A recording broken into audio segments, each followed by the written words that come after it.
bottles with that chocolate shit. A glass of any 450, this whole bitch tried to bend me. Best protect my chest, slugs never go a penny, plus I'm busting plenty. At whoever, cause I'm accurate. And niggas on the streets can only talk about half the shit the kid did.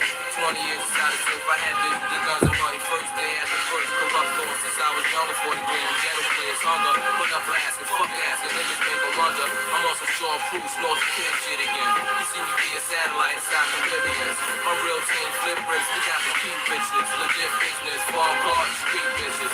We spent supply spam with that nigga coke. That's a lie, if I die, I'm leaving my seat broke. You know the situation, no face to face you in. Too late before you recognize the fucking face you in. Step back, cock the Glock, car race again. After this, you looking for the kid, but in the traces. Stuck dead in the game, you don't remain an honest citizen. Bitches be fucking minions, scammers be filling up the pen. I pace the Marriott, girls with scotch anticipating. When will I make a yearning for riches? I can't fake it. Bulgari like peppers, just empty bags, pushing gas, party in my bottles. Cherokees and presidential condos. On the wheel, jealous niggas be feeling still. Gotta make a meal. Put penthouses on top of the hill. What the fuck, I wonder if rebellion will lead the struggle. Cause the feds be bugging. Pile of coals before the snow be thugging. Bankroll with measurements and proof. We got shit to do to re-up. And stashing up a couple bucks. My luck, someday your destiny. Invade be like testing me. 199G. Follow the beat in the DB. Swabby pushing trees. With Pelly playing Scarface. Wallaby shoes and Cuban links and diamond juice. Smoke a pound or two. Gotta connect us from Peru to pharmacies. Banging. Don't run from us, won't be no slanging. With the fucked up. Establishment strictly for fucking Philly finest be up. Videos be sporting versatile mechanisms until millennia. The seven star rims. Infrared beams. Desert eagles be filled to see for shampoo on my people. The peons, they say you're not a safety field with the chopper. Bolivia, rockin' the Scada. The foods are now. Ice rocks up on the stocks. Mommy, Ruchi Grande. Lead to Vegas, that be the hideaway. Handling shit. In 97, do a die way, bitch.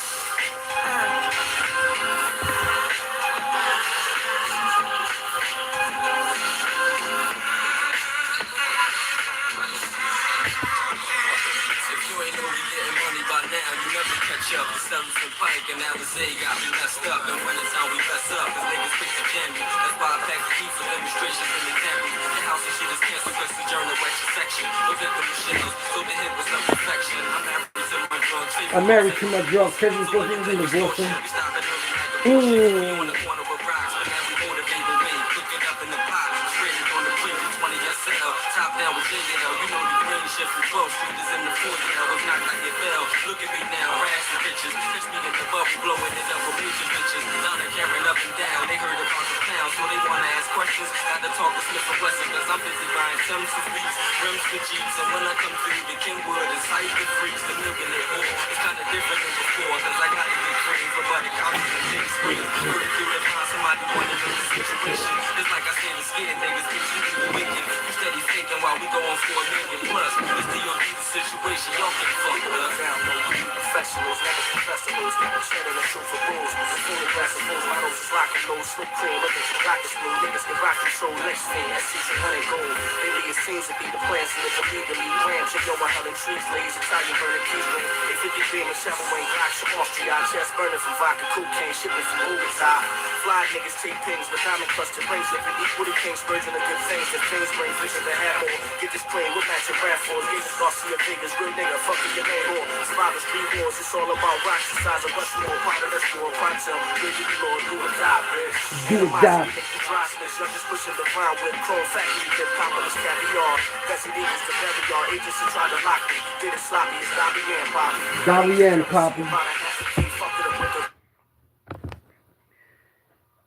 Hello world, I'm just here to make you think. This CEO Philly Trenches Hockey Raw coming at you live and direct with these bonus exclusive video right here. You know, somebody had made a comment the other day and they asked me to talk about back in the 60s, the gangs and how they moved around the Valley, North Street Gang, Zulu, the Jungle, the Moroccos, the Moon Gang, the Ozone, the South Philly Gang, 13th Street, Carpenter, 20th Carpenter Street Gang, 13th and Fitzwater Gang, two of the first gangs in South Philly as far as blacks. And they probably had gangs before that in the like 1930s and all that, but I don't got the information right now. But my knowledge is, you know, South Philly, they started the South Philly gang from 13th and Fitzwater Project, which is a couple blocks away from South Street, which is actually a block or 2 blocks away from the projects. It's 13th and South, which the Black Mafia had Black Incorporated. So you had a lot of brothers from 13th and Fitzwater Project that was in the Black Mafia. You understand me? As well as South Philly, which is Ronald Harvey, Sam Christian, and, you know, Old Head Rick, and the rest of them brothers from South Philly and West Philly. You understand me? North Philly, Monka Smiley, Noonie Mims, and Large, and the Jolly Green Giant. All of those individuals come from the same neighborhood. Like, they came up, even the Blue Notes, that's all of them, they all was in gangs. Everybody had to join a gang back then, or you couldn't walk around the neighborhoods because you're going to get beat up, jumped on, and everything. The same way these young boys out here today is jumping out and handling their business, banging, doing their thing, whatever, on the ops or whatever. That's how it was back then, but they was fighting. I'm going to show y'all some video. They was rumbling. Not only was they rumbling, they had guns too, though. And if you didn't participate, and say if something jump off, and we had to go toe to toe with a bunch of motherfuckers that's rolling on our peoples, and we run down on them, and one of us don't go. We got to have a meeting when everything is over, and you got to explain why you ain't go. And when they had a meeting, and they gonna hear, you know, the person that was left behind who didn't go, and somebody else who probably saw them didn't go, and then they gonna hear both sides, and they're gonna have a little meet. They gonna like vote on it, and they gonna see the thumbs up, the thumbs down. If it's thumbs down, they gotta go through the kangaroo line. Now the kangaroo line is, you know, when they line up on like 10. Line up on one side, 10 line up on another side. You got to walk through it. And they got to punch you. So you got to walk through it or run through it, and they punch you, hit you all over. So you got to guard and block that and go through it. You understand me? I don't know why you can't punch back for real, but you can't. You understand me? And some of them, when you get initiated, you got to go through the kangaroo line, or you got to fight somebody, you got to do something. And sometimes, you know, some of them kangaroo lines, man, like if y'all seen it back in the day, the Hawks and the Lords, that movie, when they made the boy go through the, remember he came home, he said, you chump, I'll fight you. He said, such and such and juvenile told me to come down and holler at y'all. Johnny Carson, Sonny Carson, one of the movie about, I always forget his name, but I know it's something Carson. But anyway, he went down to the late message. They made him go through the kangaroo line, but when he went through that kangaroo line, and I'm not just talking about Philadelphia, Chicago, Boston, New York, New Jersey, Atlanta, LA, like all the areas where blacks are at, they had gangs. And believe it or not, even though y'all can see videos on the internet, y'all see blacks rapping and breakdancing in the 1930s and in the 1940s. But in the 1960s, these gangs that was all over the United States, that was in these black communities, right, these poor communities that had these gangs, they all had gang songs. They all had parties. They all drank alcohol, smoked weed, and did all of that. But they all had the songs, and the songs were really rap songs. They just was singing them, and they all knew it. And you know, when they together, they sing them. I'm let y'all probably hear a little bit in the video. But I was listening to it, and I was like, yo, damn, they really rapping, because they rhyming. You know what I mean? They rhyming while they talking. One would talk, and they would have like the chorus in the background saying the same thing, but whoever's doing the talking, he would say a line, boom, some bars, and then the next, it'll rhyme. I'm like, damn, this motherfucker really rhyming. So they been had it, and that's when we come out of the gang and into hip hop and breakdance and expressing yourself, which was in the gang culture in the 60s and in the 70s. You know, because every gang listens to music, whether it's their own music, somebody else's music to get them hyped up, you know. And these gangs, right? Like the biggest gang that they told me was the Valley in North Philadelphia. But you had West Philly gangs too. You had down the bottom. You had the hilltop, which is up top of the hill. West Philly like is a hill. The bottom and the top. The hill like lands down the avenue, Girard Avenue. That's the top. Down the bottom is 40th Street on down like 32nd Street, I think. All up in West Philly, right? And they really rumbled each other and all that. And most of these police stations back then had like boxing gyms in the basement, a lot of these churches. So a lot of these police used to go in the basement and rumble these kids. Because, you know, and this is why the Black Mafia was formed, because the young brothers, they was all in the gangs. You know, gangs was a big thing because it was a way of life, and it was the way how you expressed yourself, just like now. Yeah, just like now, how people express themselves, like the younger generation now, they express themselves by being together, by socializing, by committing crimes and hurting each other. But back then, they was like, even though it might not seem like it, but they was more dangerous back then. Because they had them little bottles with the alcohol in it, and they're lighted. Y'all seen Bronx Tale? Was it Bronx Tale? Or was it, I think it was Bronx Tale. Remember when they was trying to firebomb the car, but they wound up blowing their own self up, they threw it back in there? They had them cocktails back then. They had them cocktails, they had zip guns, it was hurting motherfuckers, so a lot of them was going to jail getting life. Because at one time, you get them 5 to 10 for being in a gang. Gang related homicide. Yeah, I know when I was in prison in the 90s, you know, I met old head Popcorn. He was from Zulu, and he was in jail for life for gang related, for being in a gang and all that. You get life for being in a gang. Just because you socialize with the gang and the gang, and y'all known for getting bodies and all that, they will give you life for that. So I met a lot of them in jail, like Tommy Dirt, which is Tom father from Ram Squad. He was up in prison with me, and he was locked up and had life, but they let him out. I think Trump let him out early. You know, Trump let like 20,000 people out. And being though he was a juvenile when he went to jail, you imagine being a juvenile getting life back in the 60s and just coming home a few years ago.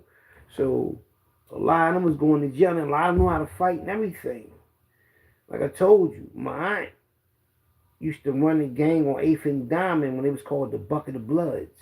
They had a gang war song and everything, man. And I can't make it up, man. I can show you my, and she was pretty, skinny, red bone, but she could fight her ass off, man.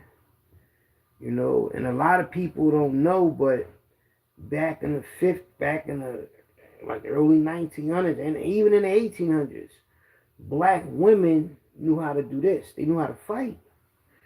Yeah, now the jungle, you know, 28th and Oxford Street gang is a video with the girl that, remember the lady that played in the Richard Pryor movie, I think it's Which Way Is Up, when he impregnate the piano teacher. She teach him how to play the piano when he go in the trailer with her, and then she beat him up, and she throw them jabs at him and all that. And she, like, I guess she take it from him this time. She manhandling him. But in real life, she knew how to hold her hands. She was an actress. She could sing. And there's a video online where she go back in the neighborhood, 28th and Oxford, round the gang members, socialize with them, putting her hand up, tagging them and everything, because she was the OG.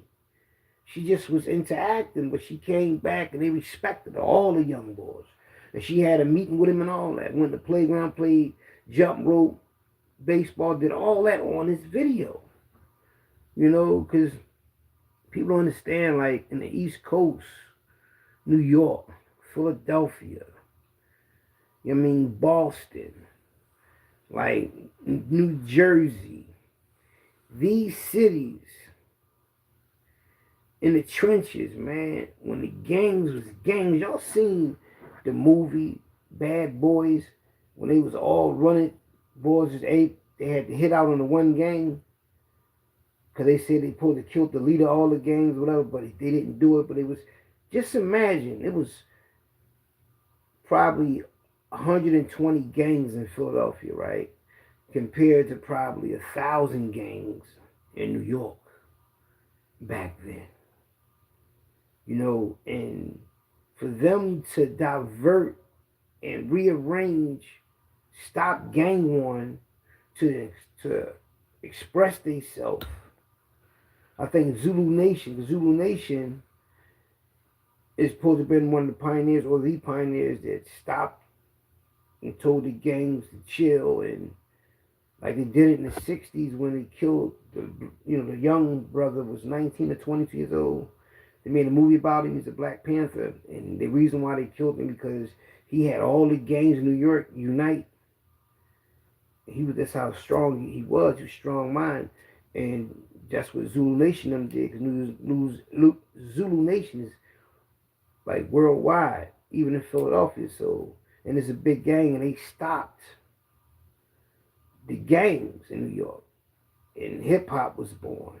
In Philadelphia, the gang stopped because the Black Mafia was formed because the police was so crooked in Philadelphia. It always been crooked, corrupted, always been mafia. It's always been some scam shit in Philadelphia.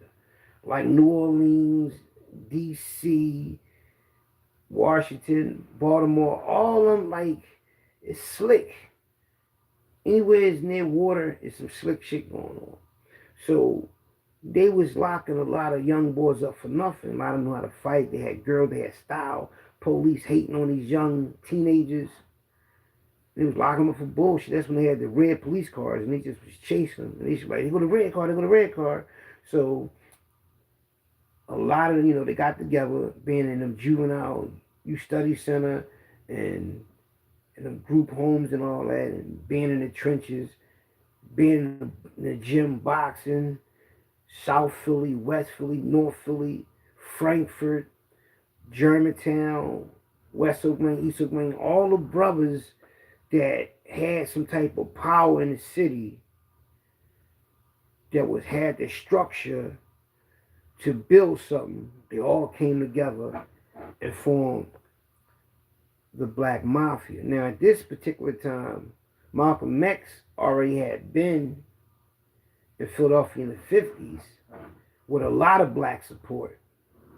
With my uncle and them that was in the first Black Mafia in the 1950s, my Uncle Billy and them. They helped, Malcolm X and Martin Luther King when they came through the city and all that, so they helped. But when the Black Mafia realized that the Nation of Islam is 10,000 strong in Philadelphia, and there's like probably 30 to 50 of them, or probably more.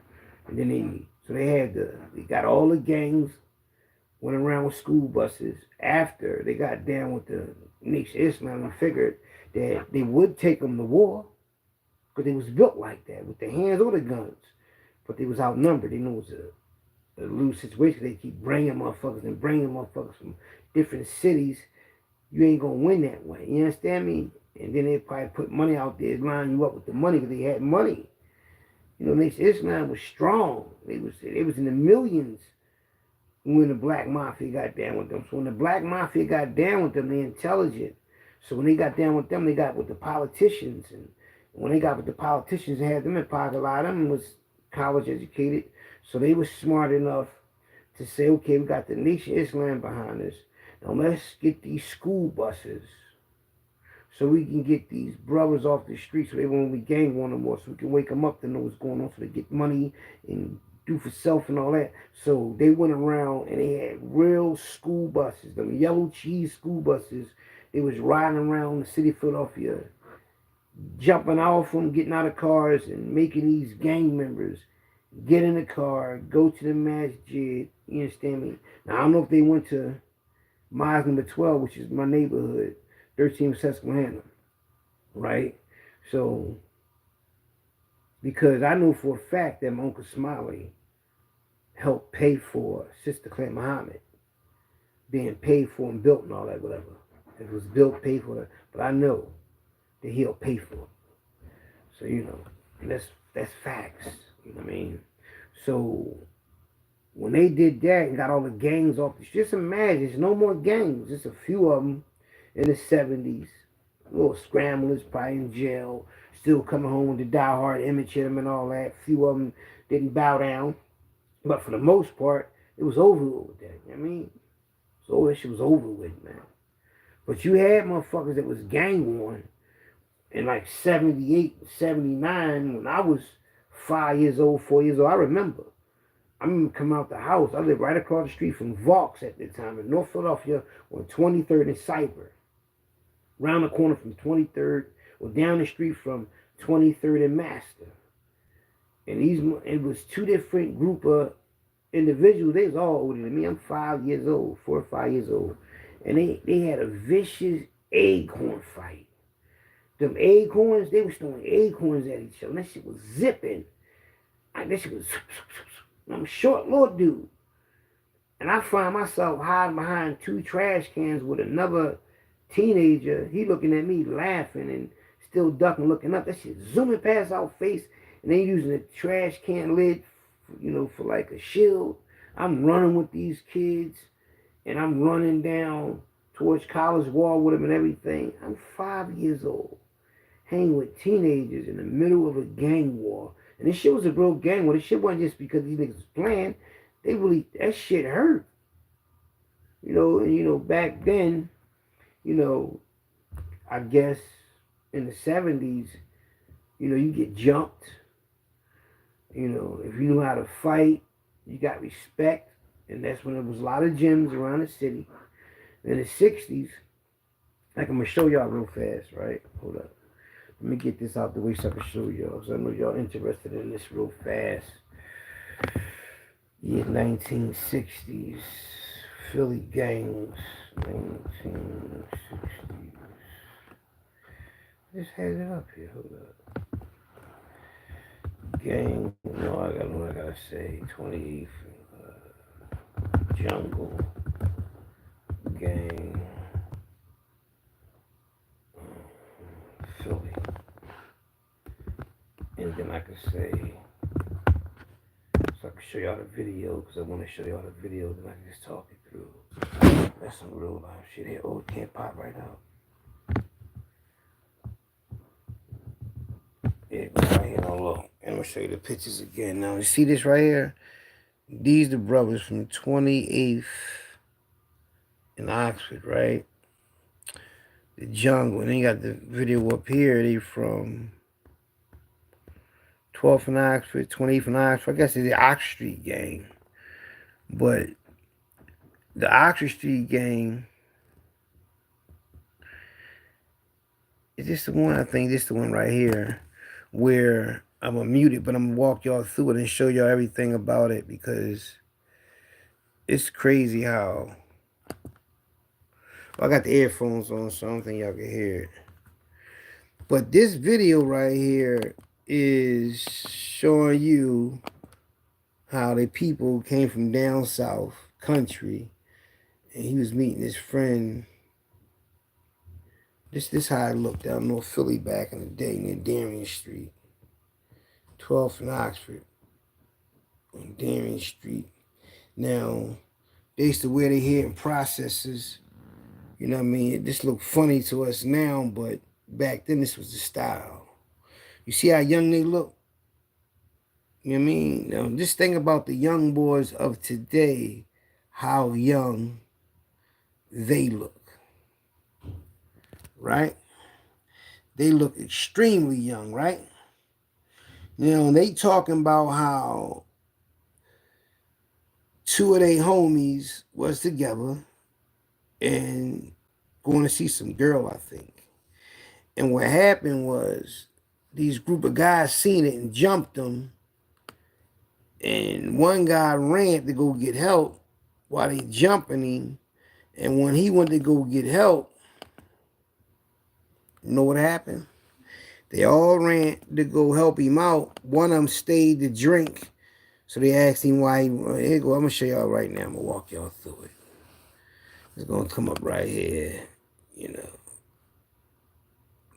what's going on? I mean, turn this camera around to it. It's gonna unfreeze.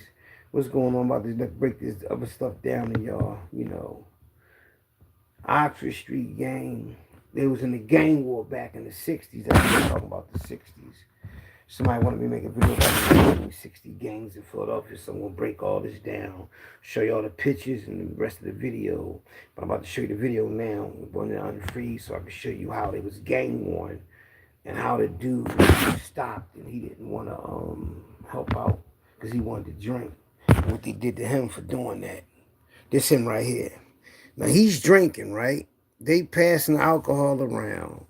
They on their little ones and twos on, I think, on Darien Street in the 12th of Oxford. They young, right? Now, the homie is around the corner getting jumped, rode on. It's two of them getting rode on by like 10 young boys. That's gang warring. One of them run to go around the corner to go get them. And when they come back, when they run, everybody run, except the one guy that want to drink. So y'all gonna see what they do to him. But what they don't understand is they go, they all on the corner, drink, well, right on Darien Street drinking, right? Now I think him right here, I think it's gonna be him. They all drinking, right? And you know, you drink and you young, you might really need it. That might not be him. You really need it because you get the shakes and all that. So they went to run to go fight. He didn't want to fight. He wanted to chill and get drunk. So he had to pay for that. But y'all gonna see how he had to pay for it, though. See how they drinking? Young boys, man. Look how young they look. They're like they 15, right? 15, 16, right? But they was living like this in Philadelphia and in New York. Dressing like grown-ass men with the hats on, the long coats. You notice they all got black on, right? These are two right here. Now they walk in to go see some girls, right? Boom. Now they reacting this out. You know, they acting this out actually. But this is really all real gang members. They walking through this, you know what I mean, going to go see some girls, right? Boom. These brothers going to see them when they see them on the corner. These brothers right here going to see them on the corner. Right? I don't know if y'all can really see it. That's them. They're going to stop. I'm like, who y'all? This, that, and the third. Where y'all from? So now it's about to go down because they in gang, another gang territory. So all of them about to jump up. You know what I mean? Checking the scene. Now look how serious they were. Just these real Philly gangsters. So they going to jump. Now they fighting both of them. One of them ran. He pushed them off so he go get help. Look how many dudes jumping one boy. They fucking him up. You know what I mean? And they jumping this boy, giving him the business. God damn it. Now he running around the corner, go get them. So he go get, hold up. Y'all see this, right? They run. See him? He stay behind because he want to get drunk. Man, fuck that. He say he ain't fighting up. He want to get his drink on. So he stay to get drunk. Look at him. He want his ones and twos. Sipping his, you know what I mean, getting his sip on. He's to him, so they all laughing. Look, they fucking shit up. They gonna get to the business. They get round there, and he getting them rumbling, you know, they ones and twos, you stand me, handling their business. All of them run, they catch one. The one they catch, they stomp, give him the business. You know what I mean? Put him on, you know what I mean? Give him that goddamn it. So they running, right? This is what happened. This in the 60s. This is Philadelphia. North Philly. You know what I mean? Just imagine, a lot of them got locked up. I met a lot of them in jail in the 90s. They got locked up in the 60s. I met them in the 90s. A lot of them locked up like this. You know, they're young. Now they talking about it. They going to go to the board. They know he didn't show up. The boy that wasn't there, that was, you know, that decided to drink, they about to go holler at him because they notice he ain't there. So they going to ask him, you know what I mean? But it's the boy they beat up and everything. They rolled on him, gave him the business. That's the one they rolled on. The first one they rolled on. You know what I mean? These boys really like brothers. They got like dollar parties and all that shit. Now peep game. Now, when they go back around the corner, right? Look how young they look, though. All of them look like they're young, but they acting like they grown as men. And they mind is grown. They fighting Richard Allen. They fighting everything. So they going to go back around the corner and decide that the boy, I think they're going to have a party first and then have a kangaroo line or the kangaroo line. They're going to have a meeting first. They're going to ask him. Watch, I'm going to let y'all hear that part. I want y'all to hear that part. Because that's exclusive. No, look. Here we go. Check it out.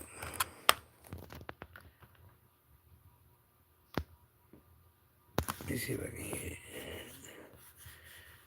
I don't know why that funny when I think. For some reason.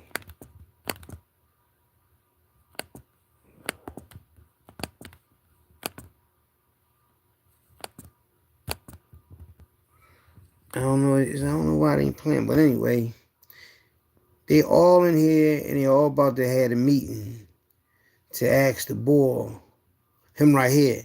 He in the meeting. They gonna ask him why he ain't participate and running around there to get his fight on. Will help them out.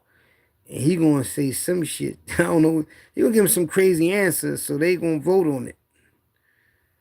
They all in there the young boys having real meetings, man, about what they're gonna do to the boy who didn't participate in the fight. That shit mean a lot to them, man, because he ain't help. He probably really can fight and all that. But he rather drink, man. Like, man. Now, what would you do if you in a situation like that? Me personally, I'd have been like, listen. But I'd have fought, though, so that wouldn't have been me. But in his defense, the only thing he could have said was he needed to drink. Or he'd have had a withdrawal or something. Because, you drink like that, and you don't got that shit, you get the shakes and all that. That shit's serious. So he's telling this side of the story.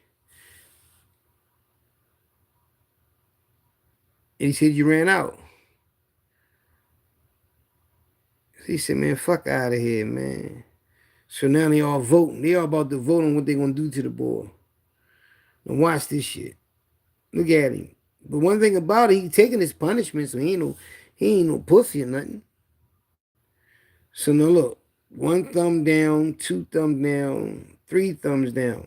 Now they in the schoolyard. He's got to go through the kangaroo line. You could go through the kangaroo line one of 2 ways, through punishment and through initiation. Females in New York, them gangs with Latin Kings and all that, and allegedly, a lot of females get, like, they got to have sex with a lot of guys to get in the gang, or they got to get beat up to get into the gang. Like this right here. Watch what they do to this boy. This Philly, man. Kangaroo line. See? He going through the kangaroo line because he ain't participate. He taking all them blows. Look at that. Into the body, to the hit, yeah, all that. You got to take all that because he ain't help out. That's deep, ain't it? But the one boy, he said he joined the gang because look, that now they got the party. It's their party.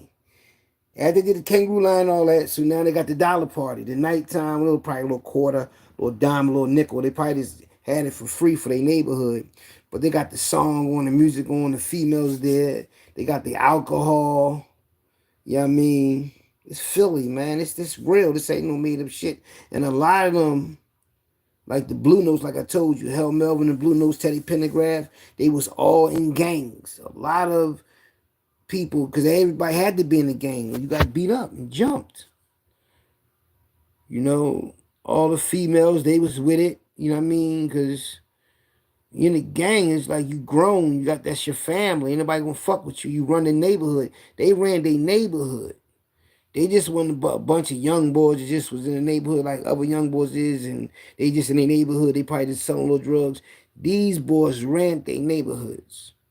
So when they got down with the Black Mafia,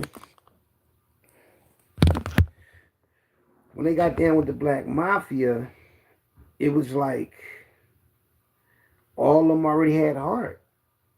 So when Ronald Harvey, I guess had his little team with him when he's in the Black Mafia, you know, it was probably the most vicious, thoroughest, I guess, to move like that because Ronald Harvey is from South Philadelphia, and you would think he would have a team that's from South Philly to move out with him like that. But one of the guys that's locked up and is still alive, that's doing life, that's Ronald Harvey co-defendant, one of them for going up in that Hanafi Muslim house and allegedly going in there drowning babies and allegedly, you know, unaliving people and all that little shit. And probably the same brothers that went up in Major Coxon's house and did them all dirty. So one of them introduced himself to me when I was in Huntington Prison as one of my father's right-hand man from the Valley Gang. The Valley Gang was 25th, the whole Diamond Street, from 33rd and Diamond all the way to, I guess, 5th or 6th and Diamond, and a couple blocks over. But the Valley, but the thing is, a block over going towards Girard Avenue is North Street. They're a block away from each other, like as far as literally a block away from each other. And North Street gang always gang war with the Valley. You know what I mean? And they only a block away. And I was in prison and in a county prison with a lot of them guys from North Street. When you talk about the Valley, they go right into the North Street bag, and they was like real geographical about that, man. So when I went to one of the after-hour spots that North Street and them owned, because one of my baby mom's family, they from North Street. You know what I mean? And my brother, even though they was living on 22nd and Norris, they also lived on 20th and Diamond, which you would think would be the Valley, but right the next block over, I think it's Norris or Burks. I think it's Norris. That's Norris Street, so that's next to that Norris Street. And my brother lived closer to 20th Street, closer to Diamond than to Norris, but was from 22nd to Norris. You know what I mean? But it's crazy how my dad ran the biggest gang in the city, the Valley, but his baby mom was from Norris Street. That's crazy, ain't it? Because they really gang warred. It was a lot of gangs. I'm talking about I used to hear so many stories about the gangs. I used to sneak in different neighborhoods and all that. Because think about it, motherfucker catch you because all the gangs used to go up to high school, to the basketball games, to the football games. The same way these young boys used to run up and bust their guns and all that in them high schools. They used to do that shit back in the 60s. Yeah, West Philly High, all them highs, they was going up there. And if they had like something big, all the gangs would come there with their banner, their flag, whatever they was doing. They would all come there and they would shout their name out, sing their songs and all that. So then everybody knew everybody. From he from the Valley, from North Street, he from the Moroccos, he from the Ozone, he from the Moon Gang. Like, yeah, it was like all over. You know what I mean? And one of the gangs was from, a known gang was from 22nd and Tioga. They was called the T's. 22nd and Tioga, near Erie Avenue, they was called the T's. The letter T, for Tioga, they was called the T's. And Broad and Allegheny, a little later, probably in the late 70s, early 80s. They used to all hang on, a lot of them used to hang on Broad and Allegheny. But my people said Zulu was real, like a big, but in Philly, it was the Valley. You know, Zulu worldwide in New York and all that was big, but they did bring the Zulu Nation gang back up in 91. When I was out here riding around, they was trying to recruit me, but they turned it up to not just being a gang. They was out here snatching motherfucking drug dealers up, and they knew that was my lane of work. So they was trying to recruit me because it was in my neighborhood. You understand me? So I found this out, my homie Twine, we got locked up. They said, yeah, they was looking for you. They trying to recruit you. Because one of my homies, my day one homies that ran John Wanamakers with me, you understand me? Khalid, my homie Keith, who just passed away, may rest in peace. They locked him up for the Zulu thing. They got indicted and everything. They was trying to give him 30 years. Boy, he was my cellular Holmesburg. He beat that shit, though. He was so secretive that everything he did was coded. Like, I had a lot of phone time, so I was going to one of my baby moms, so I let him get all my phone time. He on the phone. He taught me how to write in Arabic, the letters and the numbers and all that. So once I learned how to do that, I knew how to write phone numbers in Arabic and everything. He taught me another prayer. We used to play casino in the cell. I could never beat him. We used to play for 50 push-ups. He used to always get, I used to talk shit. See, a lot of people don't know when you talk shit, that's part of your momentum. If you can't talk shit, even in your mind, that will make you beat somebody any game you play. So I'm talking shit, but I'm losing though, right? But the thing is, he don't know I'm winning because I'm doing push-ups. I'm staying in shape. So, you know. But yeah, though, the Zulu was a big gang. And when I was in grade school, right, even though the gang thing was over, they still had reunions. The Valley reunion, North Street reunion, 13th Street reunion. Like, they had these reunions. They had them in prisons. They had them out here in Barbers Hall, like nightclubs and all that. They had them out in the park. Like the neighborhoods, like, and then every neighborhood in Philadelphia is like a gang and a mob. Because a mob and a gang is 4 people or more. Right? So if you got neighborhoods that's getting money together, that's in the trenches, you know, putting in work together, whatever they doing.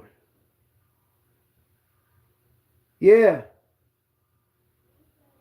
Oh, all right. So it's like in the neighborhoods, people don't understand it. It ain't a title to it, but when I was in the JBM from 89 to probably 94 and on, like, you know, because it ain't like Mafia up and all that. It's like you are who you are. You know what I mean? If you're a robber, you're always a robber. That's your name. That's your MO. Whether you turn your life around or not. You kill somebody, you're still a killer. You're still a gangster. You're still a hustler. You might not hustle no more, but that's your claim to fame. That's how people always gonna look at you, whether you're doing it or not. And I didn't realize that. You know, and that's just who you are, whether you change your life or not. You understand what I'm saying? So when I was in the trenches, and I, you know, I mean, when I was locked up in the trenches, because, you know, in prison it's the trenches too. I'm around all these gangsters from these gangs, right? And I'm hearing these stories, right? And a lot of them was in the Black Mafia. You know, and when you go to these reunions in the yard and they had their own baseball team in jail and they all together, like Gang War Bates. And the thing is, all the gangsters that I met, a lot of them knew how to box. And so they was trainers. A lot of them trained. Yeah, a lot of them trained. So they was real good, so they was never afraid. It was preachers. They used to teach these young individuals how to fight at young ages, 6, 7 years old. And they became sharp, like with the dancing and the singing and the boxing and all that, like getting money and everything. You ever notice something? Every decade, you get as long as you live, you get to see each decade how they live, how they move, how they do gangster shit, how they do hustling shit, all that, like everything. In the 1960s, even back in the 1950s, even back in the 1920s, they always had it. Getting money, gangsters, hustlers, women, the fast life, the cars, the dressing nice. They always had it, but different decades did it different. Same game. You understand what I'm saying? Now, back then, it was more laid back. You know what I mean? That's why it took so long for them to know that there was a black mafia. Because they thinking it's still gangs. But when the black mafia, they start to realize, hold on, who these guys in these nice cars wearing these flashy clothes? Why they ain't gang banging no more? Like why, the cops used to ride around and lock these guys up for nothing. So that's why the black mafia was formed, because they got tired of police fucking locking them up and fucking their life up. So they said, fuck it, we're gonna stand up to them. And you know what the Italian mafia boss told my Uncle Smiley in Louisburg Federal Penitentiary? It had to have been John Gotti or one Italian, because my mom told me that. They told the Italian mafia guy told my Uncle Smiley in the Federal Penitentiary, he said, we didn't thought, meaning the Italians, mafia and them, they didn't thought that black people would stand up for themselves. They said they were surprised. They were shocked that, they said, we were surprised that y'all formed the mafia and stood up for yourself against the white man. They got a lot of respect for that, man, because they wasn't just gangsters. These motherfuckers was into politics and everything. They had politicians and lawyers in their pocket, judges and everything. And it was millionaires. They had money. They had money like a motherfucker, and they was smart. And they was getting money from them non-profits. They were getting money from all type of organizations. And they had an LLC. They had a lawyer, a Jewish lawyer that put them down, the Italian and a Jewish lawyer that put them down. That Muhammad Ali was giving them bread. Come on, man. Muhammad Ali was with them like that, man. He was, and they was getting money. And they weren't scared of nobody. You know what I mean? Look how much power they had from behind jail. But the gangs was like a, you see how serious it was? How they was moving?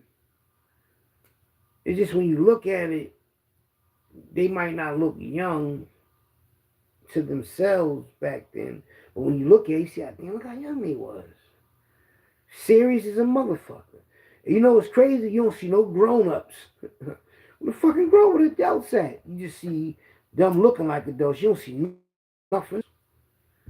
So that was them. But when they got down with the black mafia, and they knew they can just start really getting some real money, and they had power being in the black mafia, like who wouldn't trade that in? Instead of just being on the corner drinking wine, just rolling on people, and you can get money, making money, have a car, turn up and all that, and turn your females up and getting money and all that. So they knew how to operate. First, they start off in the black mafia as extortion, like going around extorting the number man, the corner stores.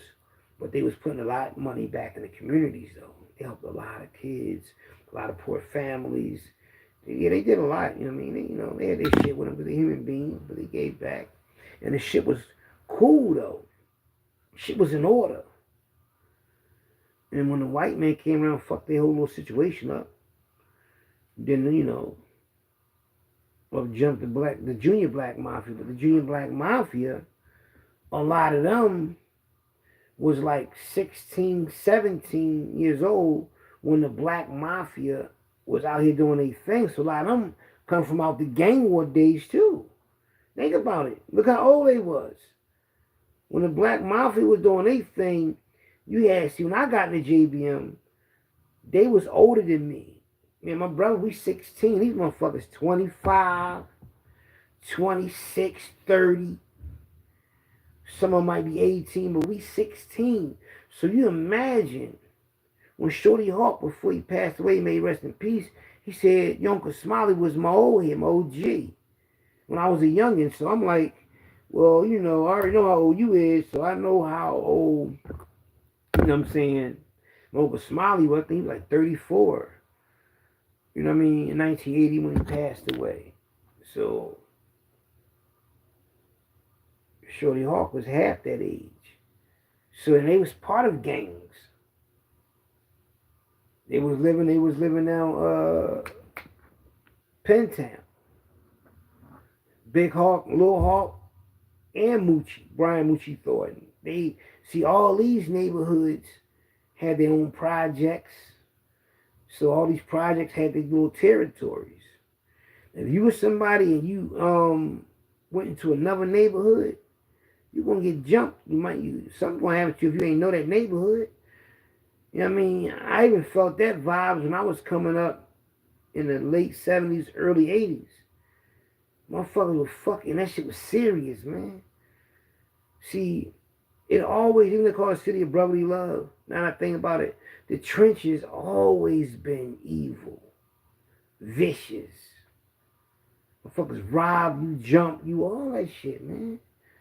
Yeah, motherfuckers always been like that if they don't know you. So that's nothing new. So when people thinking they, oh, this is the first time the city been acting up, no, the city always been, motherfuckers always been aggressive towards their own kind if they don't know you. You know, and then you might get to know somebody while you locked up with them. Now, you might not know them at all. When you get locked up with somebody, you do time with them, y'all become like brothers. Or female, y'all become like sisters, whatever. That's a bond that might be a little deeper than your own brother in the world, because you're in the belly of the beast at a time where your life, you can lose your life in these places. Anything can happen to you in here. Seriously. People's getting raped in youth studies in them juvenile institutions, like for real, by other juveniles and by staff. So anything could happen to you while you're in there. But when you got somebody in there that you can talk to every day, you can do time with, you can rumble with, and all that shit, you can talk to about street shit with, y'all become family. So when y'all see each other in the trenches, if one on their feet or something like that, they're going to get money together. You ever see somebody come in the neighborhood and they ain't from the neighborhood, but it's always somebody that's in the neighborhood that's getting money, that's allowing this dude come in the neighborhood. They was locked up together, and he treat this boy like his brother. And they get money like because they did the time in jail. You know, and the people in the neighborhood will envy that, or they might accept it. Because sometimes, well, most times, one or two things happen. Either everybody accepts it, and there's one or two people in the cut that's hating on the low, or, you know, ain't nobody gonna fuck with him. They just gonna accept it because, you know, he around main man, but yeah.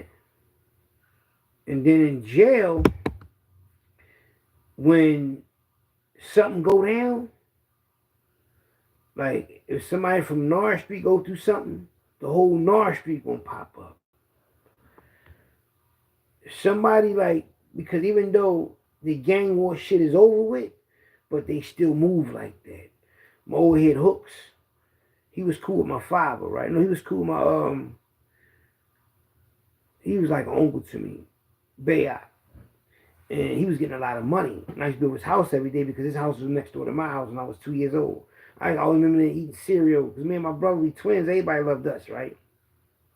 So his homie was from 22nd and Norris, Hooks, and I met Hooks on C Block. Feral old head, man. He had his wife come see him all the time.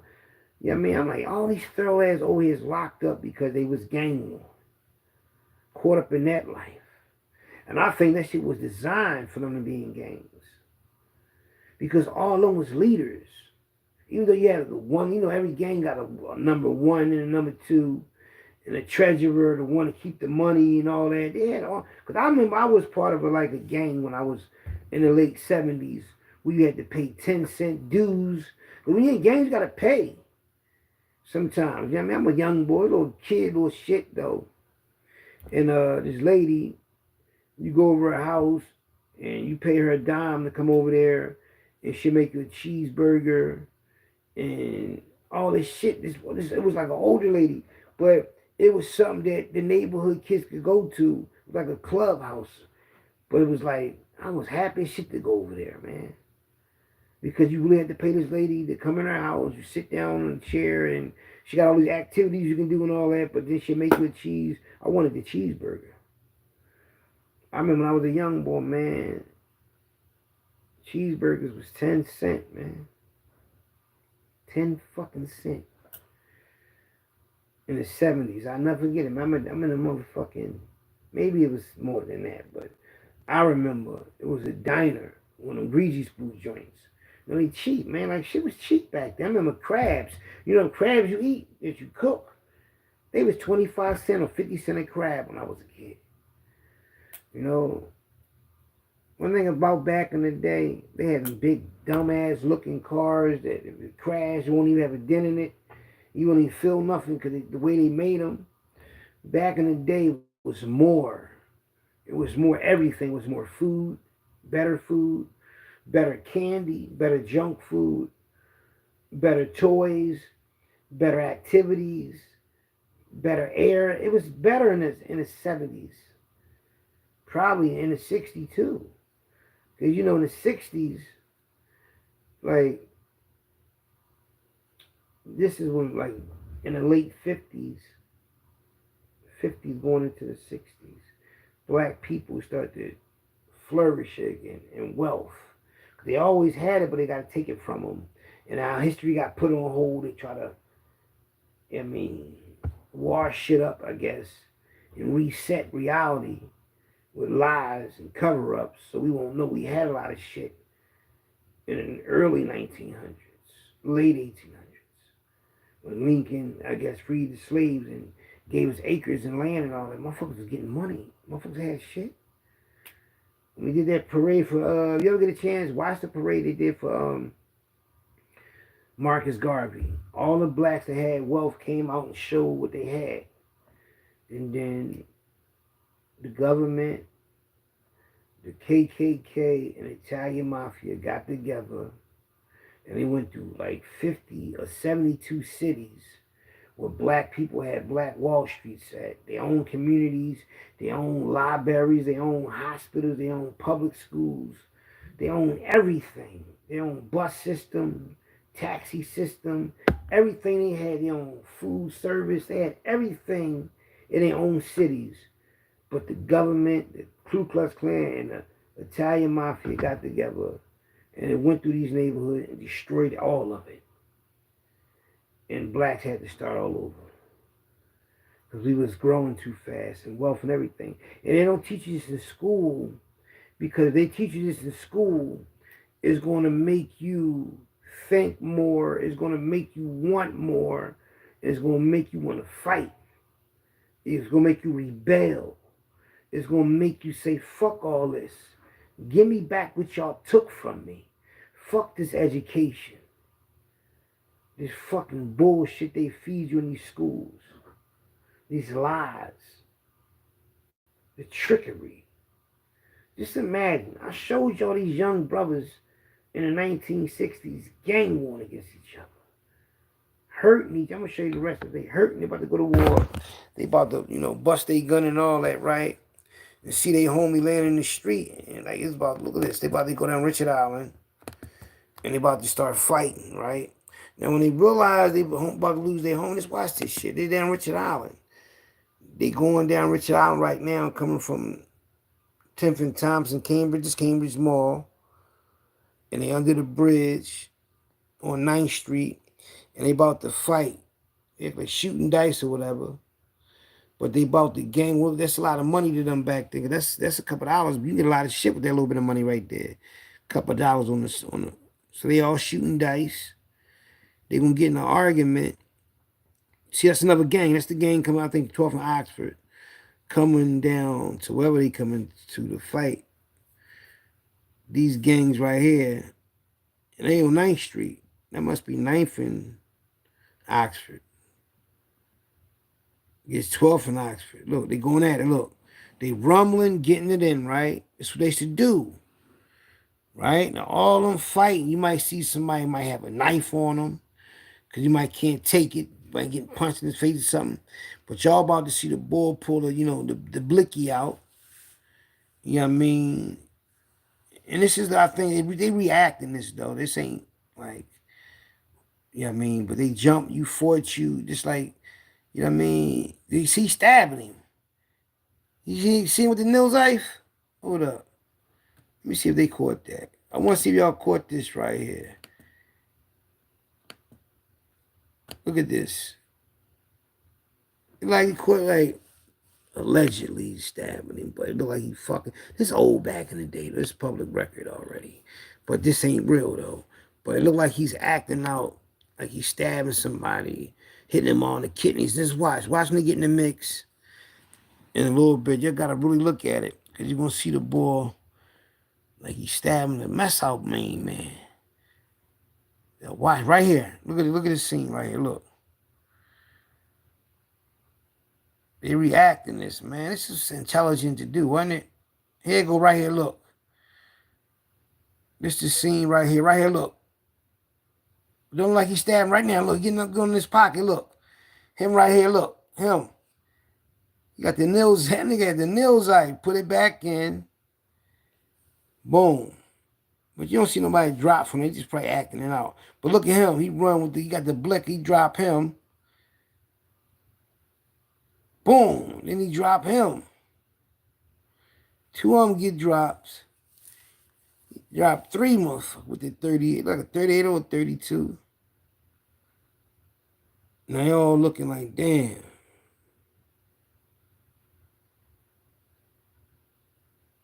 And this how that shit be when somebody get dropped back then. You know, and this is the reason why Philly is the way it is right now, because this is the effect of all these young brothers back then, how they was brainwashed to being in gangs, how a lot of them lost their life, went to jail, leaving their family out here. And these were the leaders in all the neighborhoods. But they wanted to, you know, want to be gangsters. But they made this, it was 1967. Now listen what did he say. He said he started gang banging because his brother was a gang banger, right? And he said when he got out the gang, he said ain't no use of getting out the gang because people want to still try to jump on him. But he just want to be with the crowd, he said. He said, I want to be with the crowd. I want to be like my big brother. He liked the respect his big brother had in the neighborhood. And he said, you know, he's a good person, everything, but if he get away from his gang, they're going to jump him. Because, you know, people, it ain't no getting out in them gangs back then. And you gang war and motherfuckers see you ain't in it no more, they still going to jump on you. Now look how young they was. This how you know in America, right? Even back in Philadelphia, back then, that they didn't care about blacks. Because they could have stopped all this shit from going on. If they go to another country and take over countries, they can stop gang wars from happening in their neighborhoods. They got more power. They get aggressive. They can make all type of tactics. They could do a lot of shit because they make the law. So they could have been stopped it. But, man, drugs being in the neighborhoods and all that, people being hooked on shit called Monster, dope, heroin, all that. That shit was because of the white man. They was making money off that. They didn't care as long as the blacks was getting high, but they was getting money off of it. They didn't want the blacks to rise no more. See, we don't know because they don't tell us the history. If we knew that we had all these black Wall Streets back in the day, a lot of people wouldn't be drug dealers. They wouldn't be in the trenches at all. They'd be trying to get back to that Wall Street type situation. You understand me? The Black Wall Street type situation. But because the powers that be, the system, don't want us back on top like we used to. We had mansions and everything. You might see black people got money now through the industry and entertainment and all that, and sports and all that. But just imagine, just having a regular occupation, having a regular business, you get millions off of it. And a lot of them had land that they gave them in the middle of nowhere, but oil was coming up. They became billionaires overnight, like them guys in the Middle East. And a lot of blacks that was billionaires. You imagine back then when it was really had more than blacks, and next thing you know, blacks come out of nowhere, billionaires. They once didn't have nothing. Look at that envy come out of nowhere. So in history, the biggest envious and the biggest haters was the white people. They hated on the blacks so much that they invented the Jim Crow and started hating on them, calling them names and taking their property and their land and burning their shit down. That's why they put the drugs in our neighborhood, because they know if we don't have drugs, we can excel on all levels. But because there's so much drugs polluting our neighborhoods, even back then, they know that that slows us down. A lot of women on drugs, a lot of young men. It hurts me more to see women on drugs because women are the ones that have children. That's the ones that's the teachers that teach children how to survive and how to live and nurture themselves. When you see them getting high, you're like, how the fuck did this happen? Where's our men at? Why is our men ain't stopping this? You know what I mean? That's what made me get away from that shit. Because I started to realize as being a historian and a bunch of other things to get myself entitled to because, you know, I'm a researcher, I study, I brainstorm. And I said, all this shit could have been avoided. Gangs, selling drugs and all that. If they'd have just played fair with blacks and gave them an opportunity that white people got. And you're going to see all this violence. You're going to see none of that shit. Because believe it or not, everything you see black people doing now in the trenches, white people once did. They are the inventors of that. They are the inventors of robbery, murder, thievery, all that shit. They're the ones that was going to jail first. It's just that when they came together and started to help each other, they fell back. They had to do nothing. So no, we ain't got to be wild. We ain't got to kill each other. We ain't got to do illegal shit like moonshine and sell drugs and gang war and steal cars and rob banks and burglary. They gonna give us all this shit for free. Let they give black people a chance, man. Like they once did when they was moving in the suburbs in the early 1960s and white people moved out. Like in Compton, even Philly and North Philly. All the ghettos around America once used to be the suburban part of America. Well, you know, the middle class. Then they invented the suburbs for white people to get away from black people. They called it whitewash. Or white something. It was called white flight. White flight. You could Google it, it'll pop right up. You know, and the reason why blacks started to get in gangs in Philadelphia and New York and America, period, because whites had gangs. They started that gang war shit. Y'all seen the movie with Leonardo DiCaprio? He played in Gangs in New York, a 3-hour-long movie, Gangs in New York, and how they show how these mob of white people used to go around and fuck with blacks and hurt them and fuck them up and all that and unalive them. So blacks had to stand up and become a gang. And they started to have gangs wherever they was at because they had to defend themselves against white people. And then I guess when white people stopped gangbanging, white people stopped gangbanging probably in the late 50s or early 60s because they was gangbanging too. Yeah, especially in the 1950s. You see them fast cars. They used to drag race. You see the fines with the cool jackets. You see John Travolta played in Grease. And they was the greasers. And they had them cool ass jackets and all they rode motorcycles. They was gangs. Yeah, they was really gangs. There's a movie called, I think, one of them boy name was Tony Boy. Patrick Swayze was in it. I don't know if Tom Cruise is in it, but it was a gang movie in the 1950s. Good movie. I seen it when I was a kid, like 8, 9 years old. Good ass movie. So when they was gang warring like that, you know, the Puerto Ricans came to America in the 1950s. Mexicans went to California. They had to have their gangs because they had to survive too.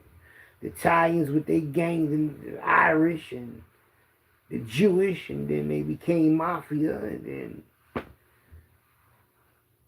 just the way of life, man. You know, people always have wars and conflict, disagreements, territory, turf.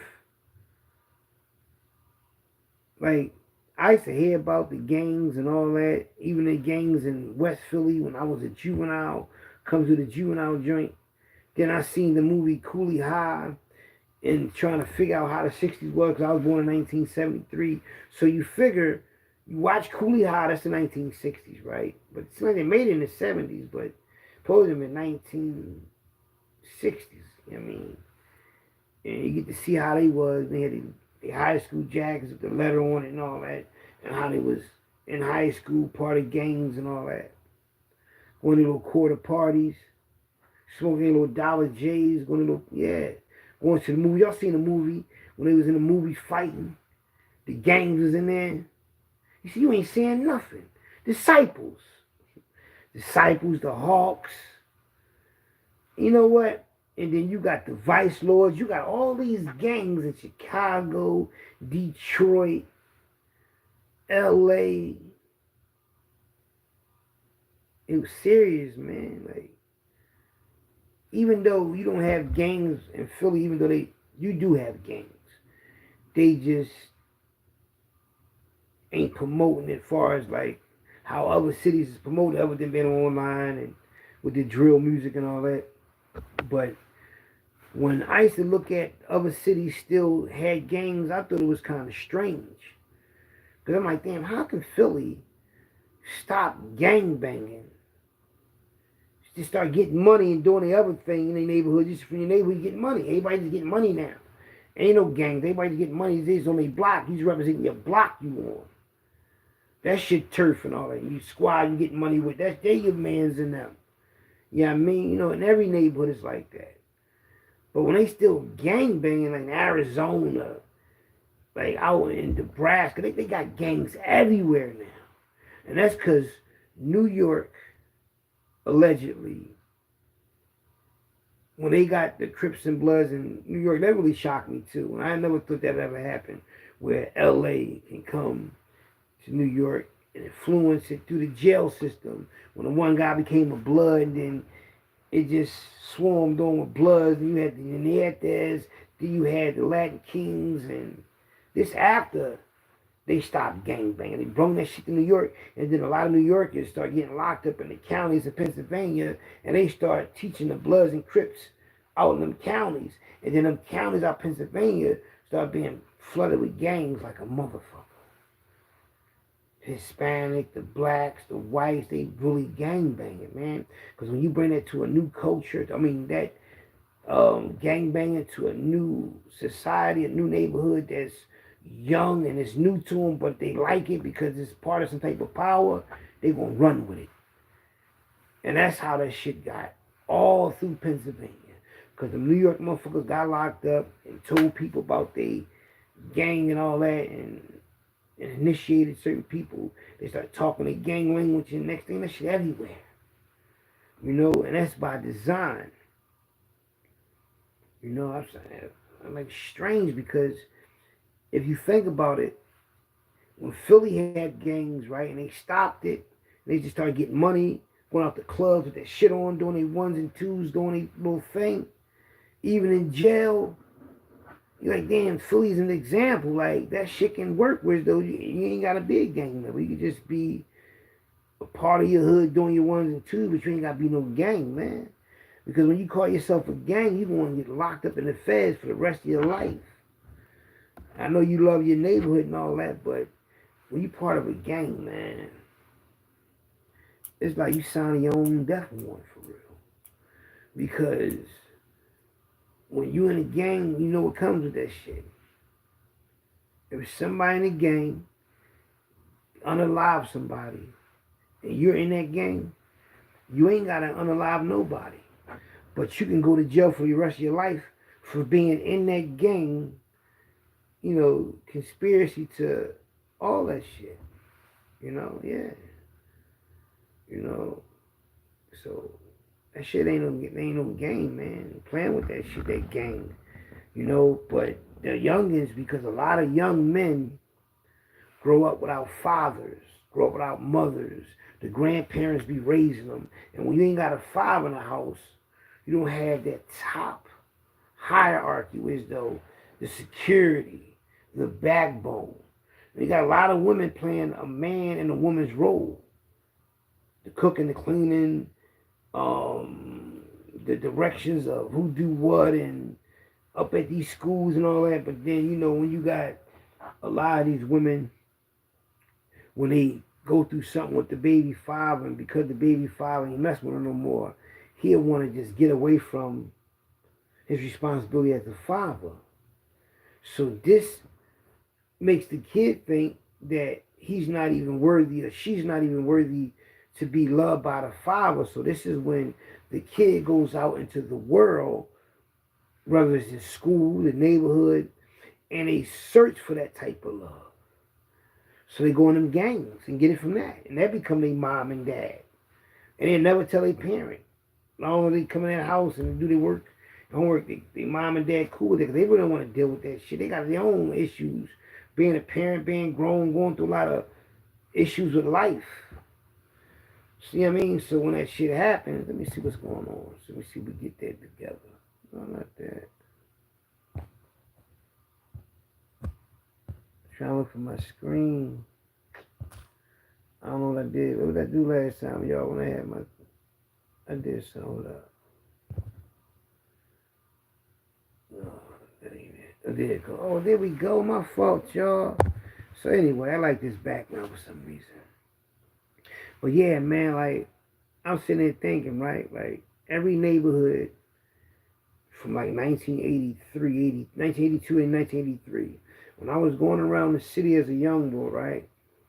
And I used to see the young kids, especially if I used to go to like a football game or basketball game or go to somebody's school or go to a new school, it's always kids that's already grouped up like their crew.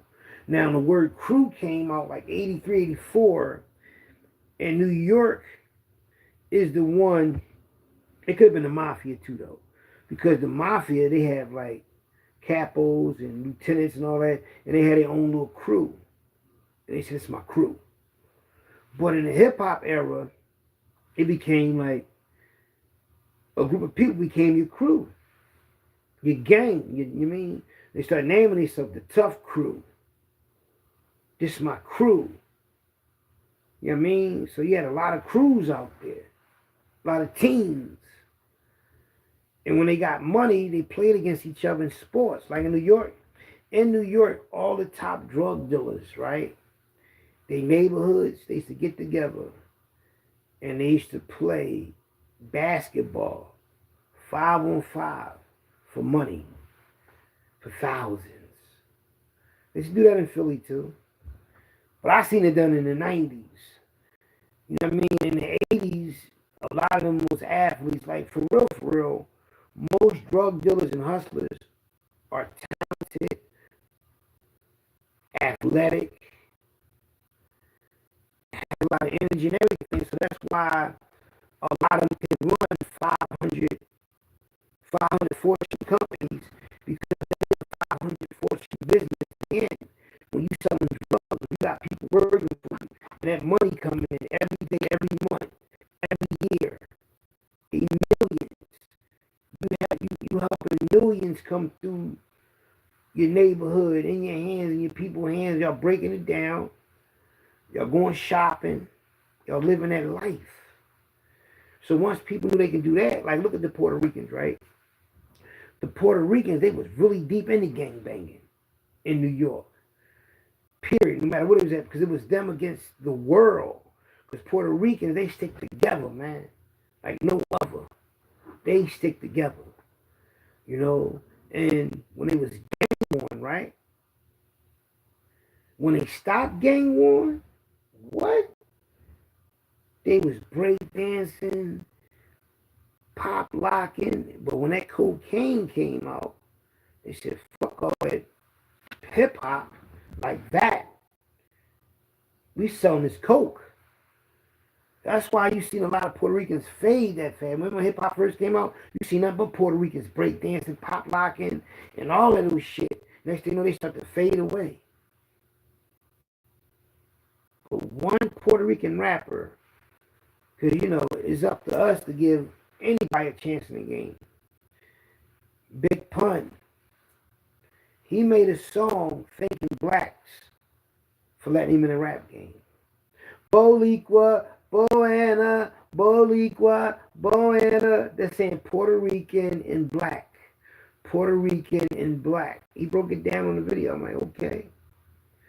Yeah, because then they had the reggaeton, which is hip-hop. No, I think it's Puerto Rican music and Jamaican music mixed together. So you got the drug game and hip-hop, which is the two reasons that a lot of people deceased from being like stop being gangbangers because of hip hop and the drug game. Some of them stayed like in the Midwest, like St. Louis, Detroit, Chicago, and maybe a little bit of Kentucky. They continued to gangbang. Arkansas, they was in gangs. Ohio, Iowa. I was locked up with these motherfuckers. I was up Glen Mills with them. This Mexican boy, right? He showed me his picture. He was a Con Ed, so he had a lot of pull on the unit. But I was the black sheep, and he knew it. So one day he came over there, and he snuck and showed me his pictures.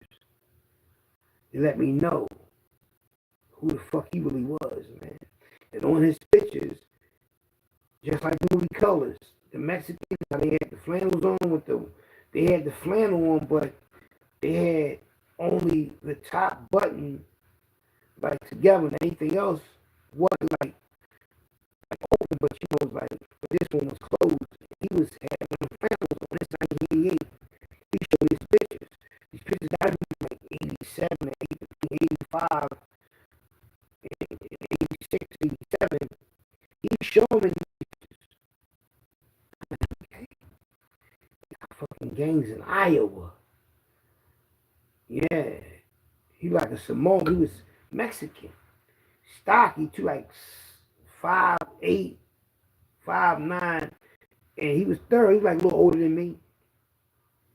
And he snuck and showed me, and I'm like, damn. So that gang culture is like it's a movement, but it's also like a safety blanket to survive.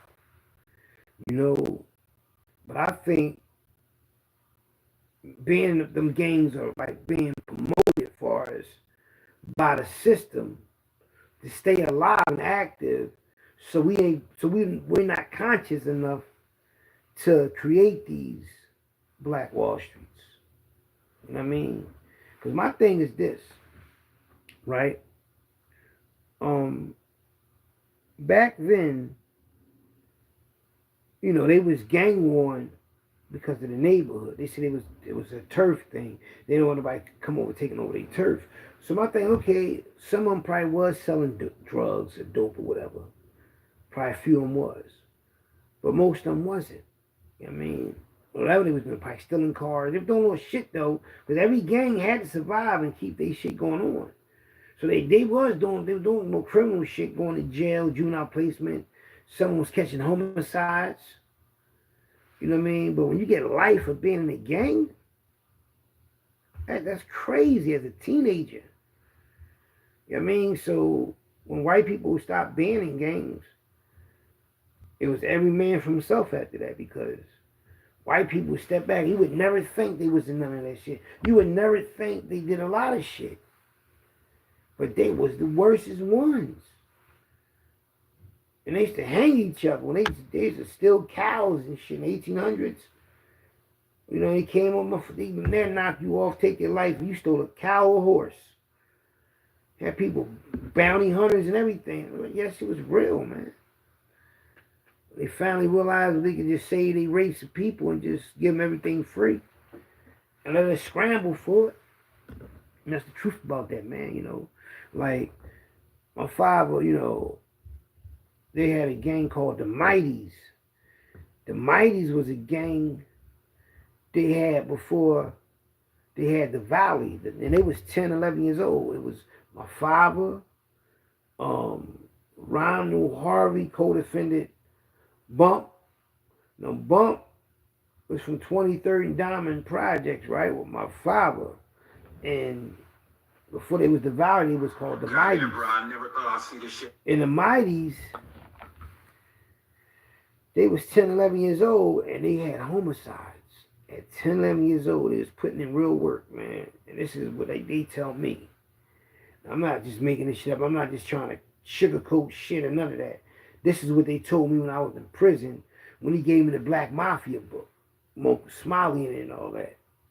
This facts, man. Like, that's what I was around. And that's what I was, you know.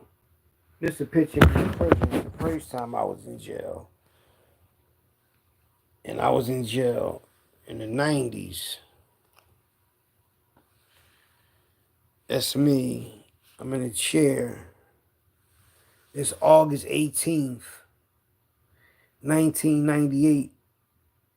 I'm in the penitentiary. And, well, I gotta change that screen back. But I'm gonna show you this other picture of Gang War Bates and them. I think Gang War Bates is on these pictures. That was in the valley with my father. You know, yeah, man. Like, and then when they formed the Black Mafia, my oldest brother Beans, father Reggie Taggart, he was one of the founding fathers of that. You know, of that getting formed. My Uncle Smiley, they were serious about that shit. This Gang War Bates right here. Bates was my father partner. Hold on, what Bates at? This Bates right here. Gang War Bates. Gang War Bates is greatest for a picture. Yusuf right there with no, he the one got the white shirt on. That's Gypsy Joe right there. This is greatest for it when he can travel. And he helped, run the valley, right? Now, when he helped run a valley, that was a big responsibility to run. It's like had been the biggest projects in the city at the time. Was Diamond Street, and they made that project for war veterans. These gang members from Frankfurt back in the '60s,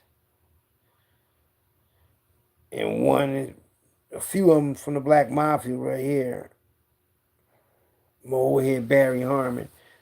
I guess that was their prime graduation from Frankfurt High School, but they was Frankfurt gangsters. And they had gang war members. Let me do it.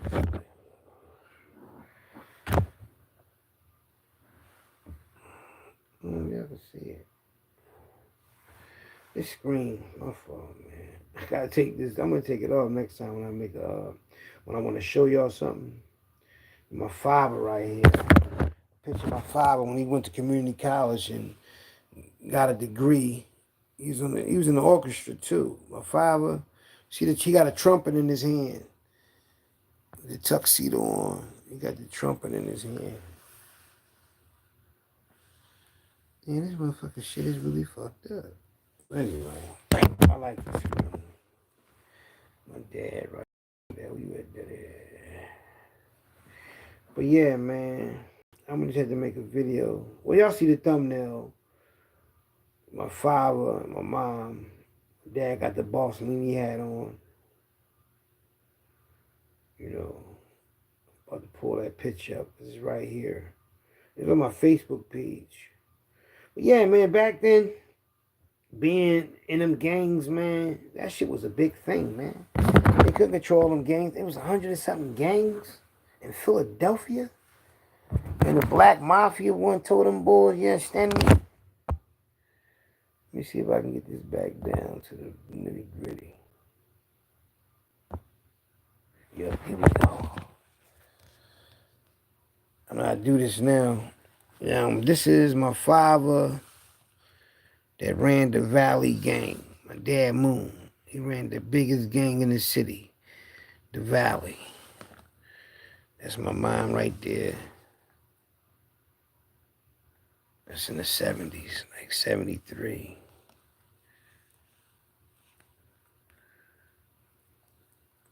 Let me show you this picture.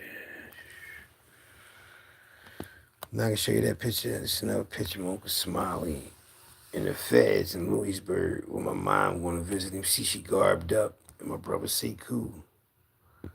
That's the fed. That's Louisburg. We used to go up to them prisons too. We used to give them hell. Just take everybody food. This an airplane when I went to Disney World, right? We was like a mile away from the airport. You could see the airport. I had to zoom in on this. This airplane was not moving. This airplane was just standing still. So I took a picture of it. It wasn't moving at all. It's really far away, but I had to zoom in when I took. That's crazy, ain't it?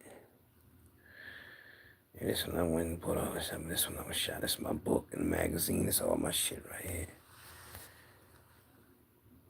Oh man, my book right here called 19 Crooks. Got a lot of stuff, man. I just be just sitting on it because it's generational wealth. I'll show y'all that picture. I just had it. This was a Gainesville Basin, wasn't it? I just seen that picture.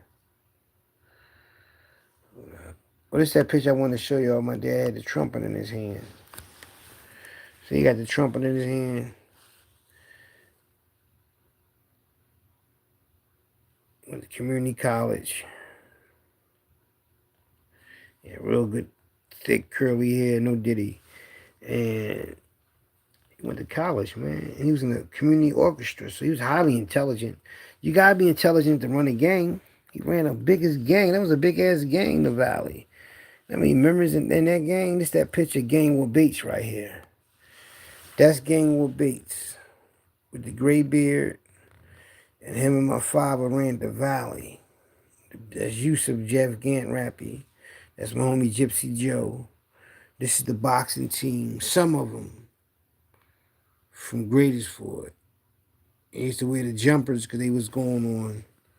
They must be in another jail. They used to let lifers, Sammy Hill used to go. But they stopped him. When Mudman Simon escaped from Greatest-Ford and got away, they stopped a lot of lifers and shit from moving around. They used to go around the other jails and play basketball against other jails. Like Sammy Hill, may rest in peace, from 11 Arts Project. He like a brother to me. Him and my brother Sekou, they like brothers too, right? Now, at one time, he could travel. He could go around to other jails. He'd go around to other jails and travel with a jumpsuit on, with a bag lunch, and go to other jails and box. But when Mudman Simon did that dumb shit, they stopped all lifers from leaving the jail. Yeah, lifers was going to other jails, shackled up on buses to box other inmates, and other inmates would come to Greatest-Ford. They would box out in the yard, they would box in the gym. Now this is them gangsters from Frankfurt. I think this 28 right there. But this my old head Barry Harmon right here.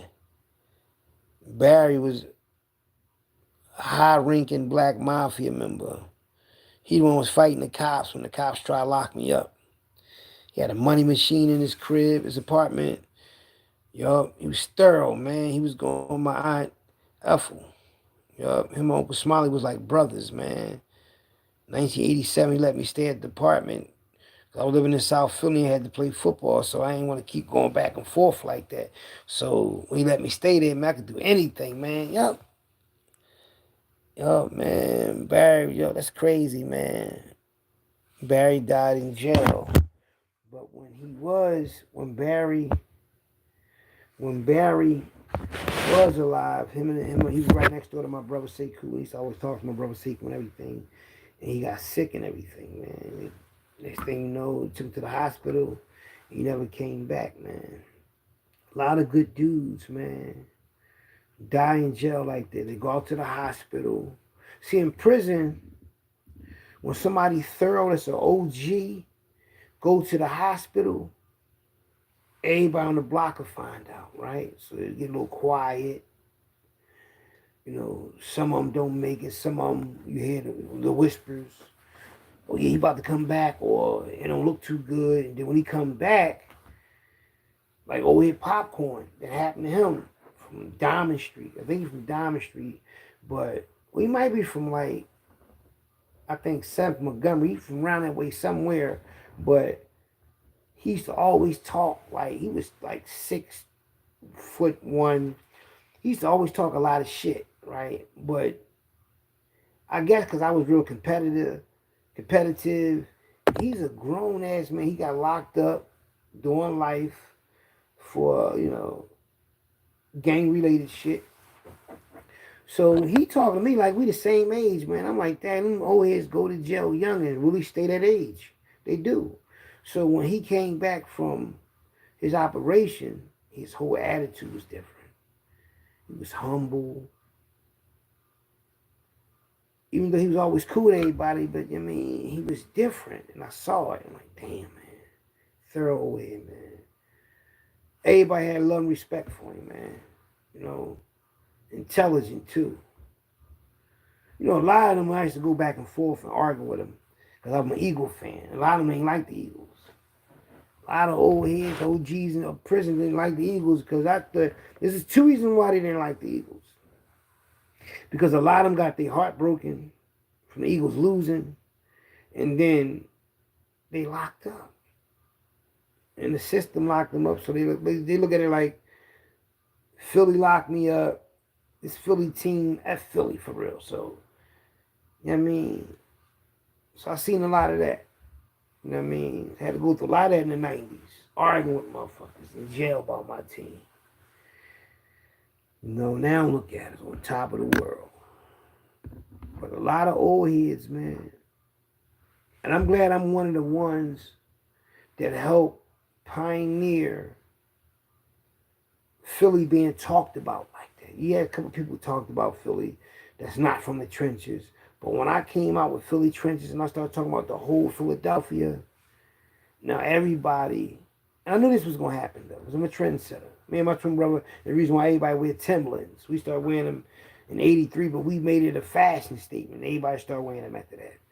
Believe that. So anyway, when I started to talk on the internet about Philly and started to see other people making videos about Philly, that's all I wanted, man. Because I seen New York getting all that recognition, all that glorification. Just like I told y'all before the Eagles coach said it. I said that the Philadelphia Eagles should be America's team.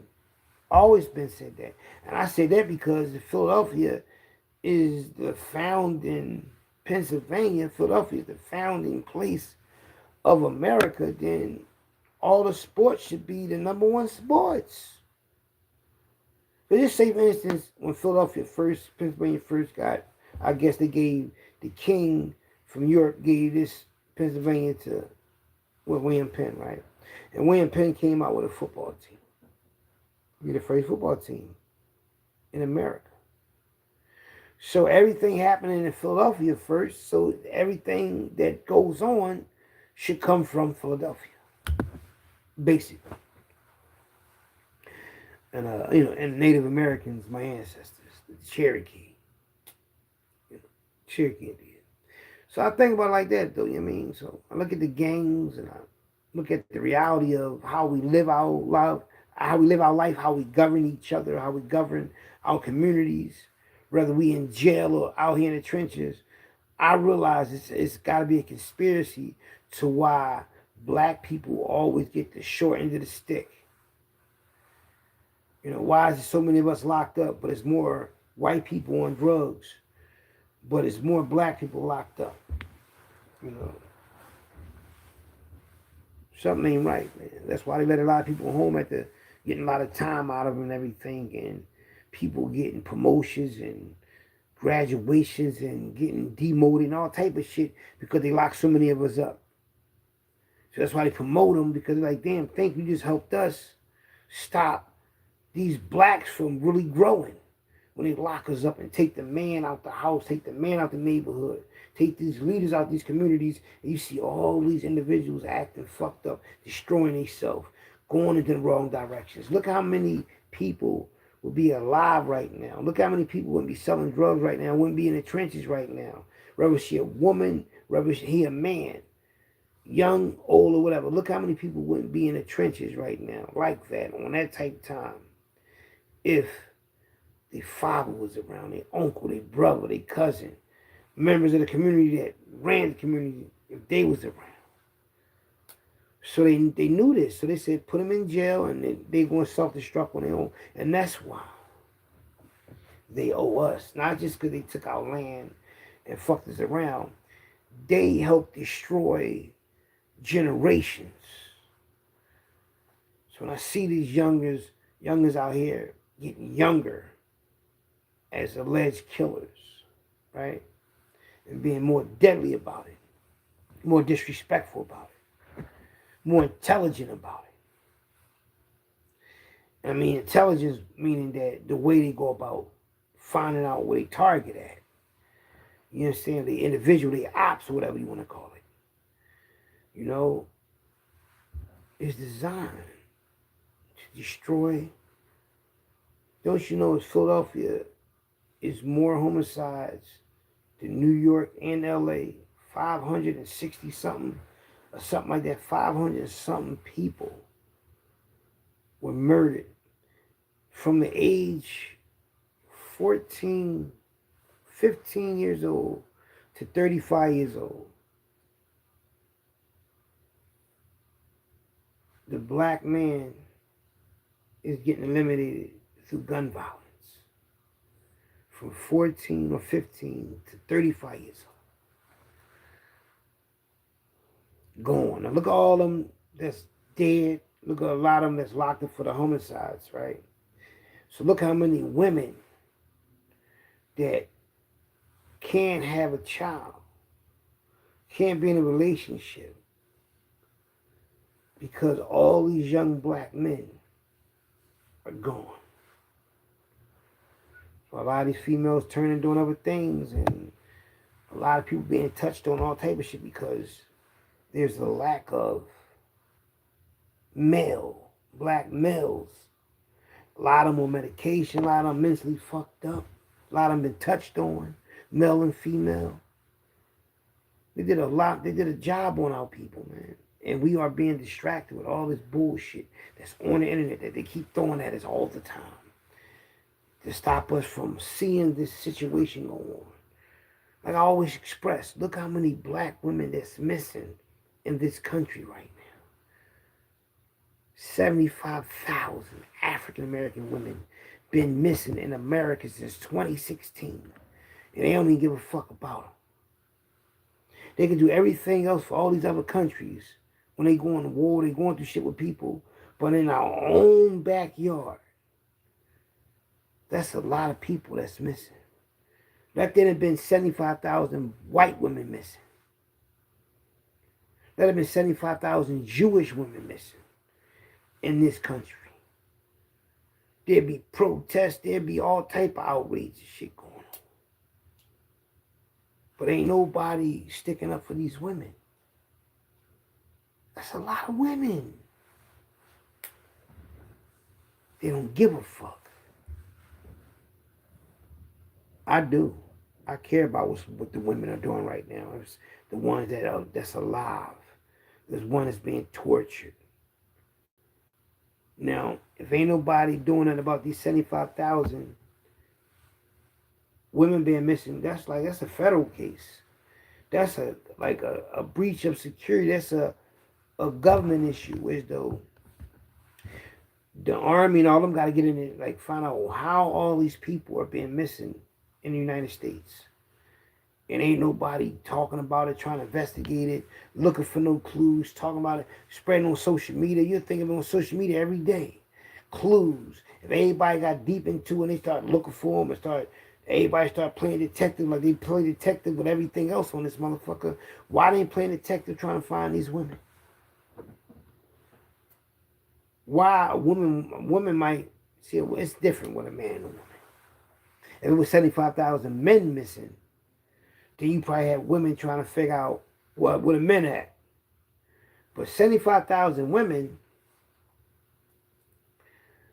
are competitive. So there ain't no women going to be trying to find out what another woman at, when that woman could probably take their man. You understand what I'm saying? So it's crazy.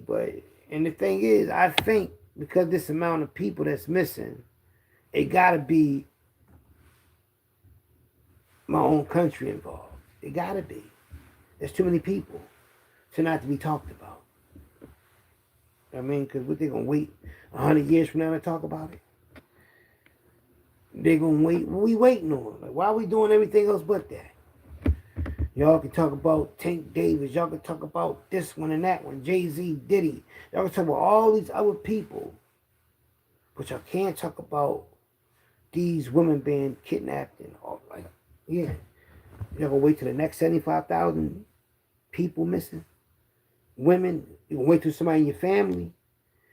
All of y'all that got kids, women in your family, just think about it. They could have been a victim, looked at, but got passed over and say, no, I'm going to get somebody else. Or then decided to go to that place that day, which is Walmart, wherever they went, and chill. And that day they didn't go, somebody else got picked up. Yeah, so just imagine if they decided to do it again. And they got to be breeding babies out these women or something. That's a lot of women. 75,000 African American women been missing out of America since 2016. They breed like a motherfucker with these women gotta be. Probably to say the white race, allegedly. I don't know, man. Shit ain't adding up, man. You know, because I think it's too much attention that they don't want. All the social media, all these people, all these platforms. You don't see nobody black stand up saying, oh, look at all these platforms that's bigger than my platform can get up and talk about it. They have people talking about it. But that's too much like right. That ain't going to sell until somebody's mother, like your mother, your sister, your daughter, your granddaughter, your niece, your great niece, wait till it happen to one of them to speak up. That's what it seemed like always happened. Like when somebody on drugs. It don't affect them when somebody's family wound up having AIDS, but when they didn't have AIDS, they didn't give a fuck about it. When anybody in their family had cancer, they didn't give a fuck about it. But when that shit happened to somebody in your family, now you give a fuck. I'm just trying to wake you up, man. I'm just on here to make you think, man. Bring you back the Philly past, you know. Not on here for money, not on here for likes. I'm just on here to make you think, to entertain you, to take you from your stress. And I read this twice a day, and I want you to hear it because I want you to understand something real fast. Having control of your reality. Exactly. I'm going to start off saying this to you. You are either controlling reality or being controlled by reality. You are either controlling reality or being controlled by reality. You know? So once you understand that hidden laws that dictate how reality actually works, you will no longer be at the mercy of your environment. You will no longer wait for opportunity, struggle for success, or hope things change. You will become the one pulling the strings, bending the quantum field to your will and making the impossible look effortless. Most people spend their entire lives focusing on what they don't want. They wake up thinking about their problems, their limitations, and their struggles. And because of this, they unconsciously reinforce them. The quantum field doesn't respond to what you wish for. It responds to what you focus on. Whatever dominates your attention will expand. This isn't just some positive thinking concept. This is neuroscience and quantum mechanics in action. For example, every time you place these negative thoughts in your mind, it becomes your reality. Now, this is proof. If you want proof, look at it on your own life. How often you expect something to go wrong only for it to happen exactly as you feared? How many times have you focused on what you lack only to experience even more of it? This isn't coincidence. This is your energy locking you into a pattern that keeps repeating itself.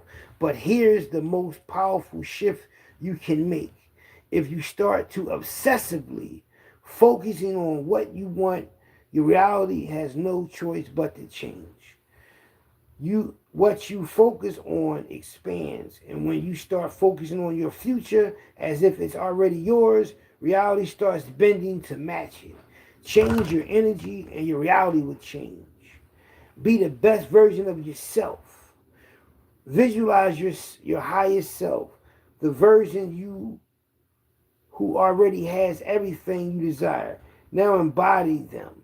Feel their energy. Walk the way they walk. Do as they do. Breathe the way they breathe. Think like them. That means the best version that you see yourself can be, start pretending that you're already there. Start acting like that person. Start adopting them characteristics. and do it every day, and you'll become that person. Yeah. How to shift into confidence. You shift into confidence by constantly and with gratitude. Expand your reality, reorganize it, and you begin to pull exactly what you want out of life. This is why people who master energy control, move through life effortlessly, while those who remain unaware continue struggling, right? Control your mind. What others do is none of your business. Master your own thoughts. Detach from outcomes. Detach from, like, don't worry about the outcomes. So detach your mind from that. Focus on effort, not results. The process is not yours. The process is yours, but the outcome isn't.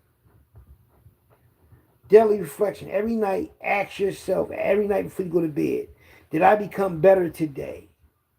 Limit your words. Speak less. Observe more. Energy wasted on gossip weakens your focus. Ignore external noise. Opinions don't pay your bills. Say no without feeling guilty, without no guilt. Say no. Protect your time like your life depends on it, because it does. Practice gratitude. What you have now was what you once prayed for. What you have now is what you once prayed for. So practice gratitude. Stay unavailable. Not everyone deserves access to your energy. Stay unavailable. Everyone does not deserve access to your energy. Embrace solitude.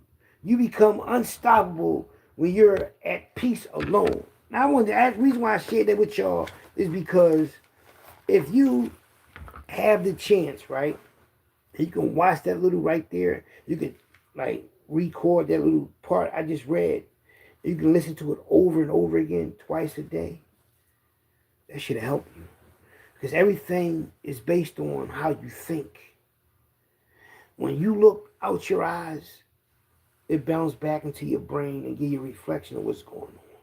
When you look out your eyes and you see stuff going on, that's your reality. Your reality is based on how you perceive what you see, how you feel. Like, far as we watching a movie right now, how you watching that movie and what you getting out of it is how you perceive it. I might get something else out of it. Even if you see somebody fighting, you can say, well, this one started. I can say to myself, this one started. Well, I can say this person won, and you can say another person won. None of us think alike. And I'm starting to think none of us got the same taste buds. Like, the way you taste food and everything, everybody might not have the same taste buds, meaning that you know how milk tastes to you, you know how bread tastes to you, chicken tastes to you, how food tastes to you. Some people don't have taste buds. Some people taste different. Like, for real, as far as, like, they taste buds are different. I didn't know that. I thought everything was the same. I thought everybody thought the same, but they don't. And the reason why I brought it up is because if you can master your reality as far as how you perceive things, your life would be so much better. Because 80% of the things that you stress and worry about is things that's not even going to bother your life. So when you take that time to focus on that, you stop your vibrations from going to a higher level to excelling in life. Because you see a lot of people doing good in life, that's because they had a confidence in believing themselves to do them things. All you gotta do is believe in yourself. You can do anything. Every time I ran from them juvenile placements, or every time I beat a case, every time I got money, I knew it was going to happen because I believed in it. Like, you gotta have confidence in yourself, man. Like, me to come on the internet, I gotta have confidence in myself. I gotta believe in myself to make these videos. Without that, I can't make them. I can't worry about what nobody say, how nobody feel, what nobody comment, and none of that. I have to feel that I want to do this. This is not easy. It only look easy because in my mind, I had a confidence to freestyle some content about Philadelphia. and then feeling good about it when I watch it for the first time. So you watching me live.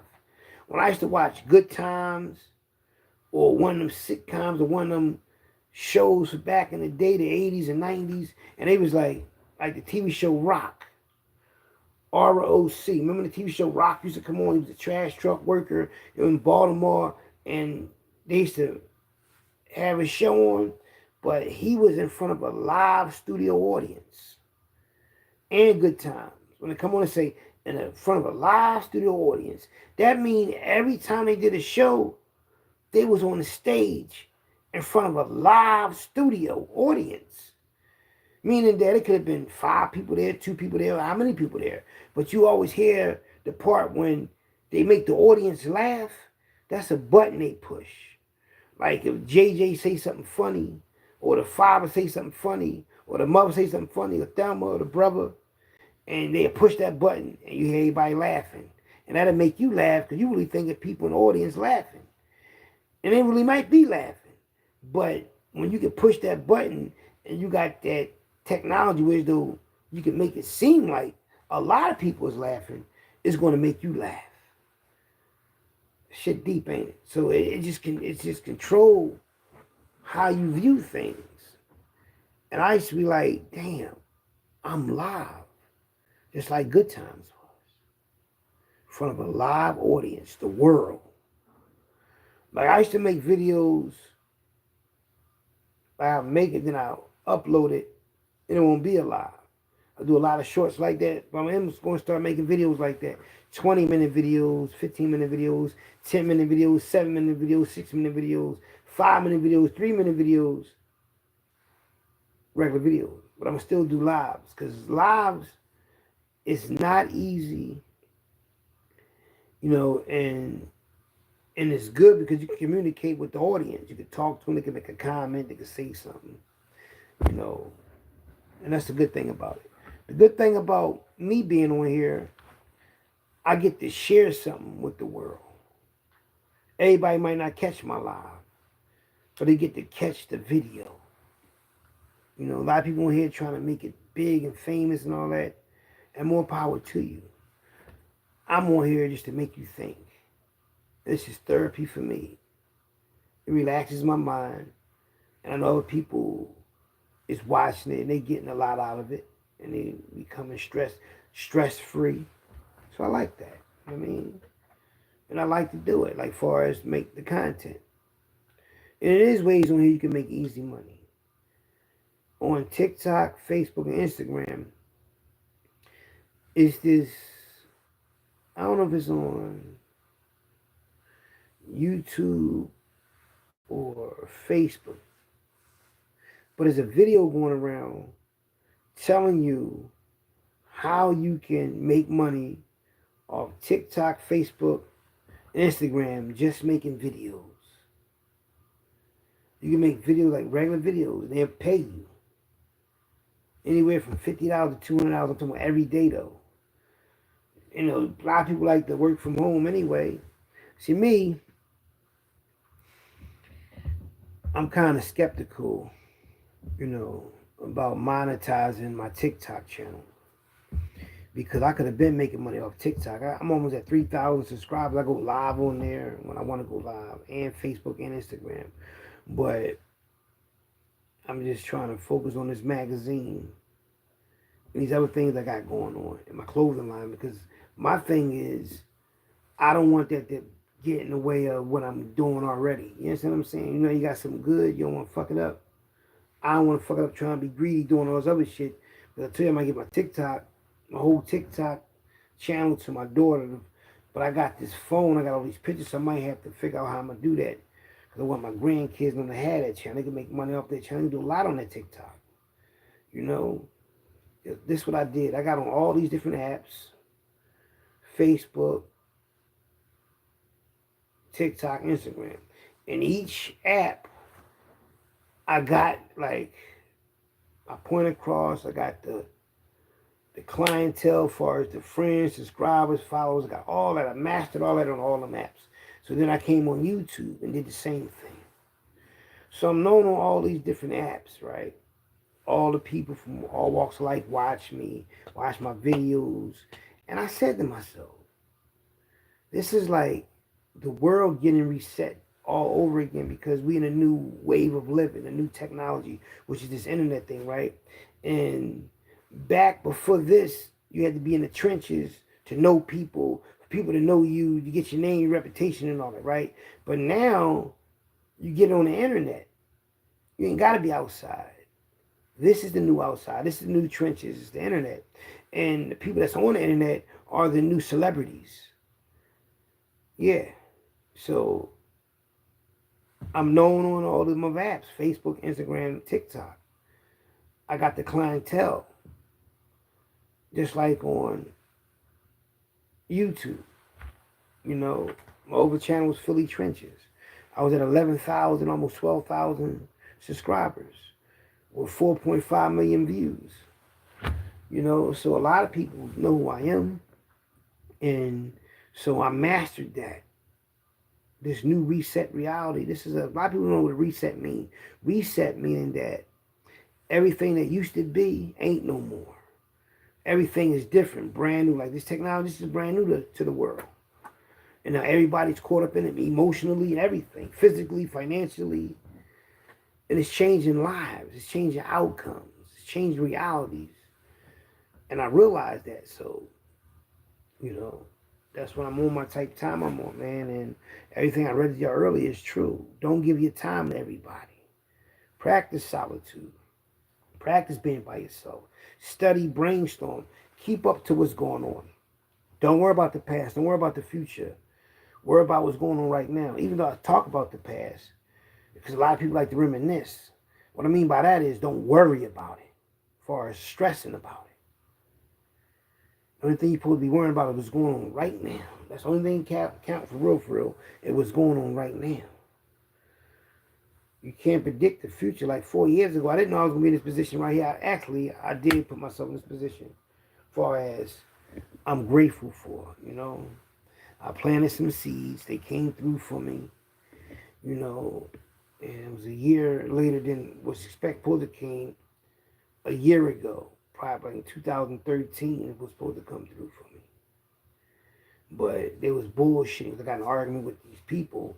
So when everything I said and done, all my monies was coming in from different directions, different lanes, is because I planted these seeds. It's like when I got locked up and I had the lawsuit, and I've, you know, got out that situation because I planted this seed by getting a lawsuit, by filing a lawsuit. And I planted the other seed by borrowing the money off the lawsuit so I can get the fuck out of jail by bailing myself out. So you have to be highly intelligent to be successful out here. Like, ain't nobody doing that for free. Now, you might do a lot of dumb shit to get to where you at. A lot of stuff that you regret. A lot of stuff that you'll lose your morals over. And a lot of people done a lot of shit. Killed, steal, raped. A lot of heinous shit, assaulted. Did a lot of heinous shit to get where they at in life. You know, and even sold drugs or whatever. And my thing is, in my walks of life, being a part of the Mafia, being a part of the Wolf Pack, which is like, it was our gang, but that was like the last, other than the JBM in South Philly, them, you know, what it was called Progress.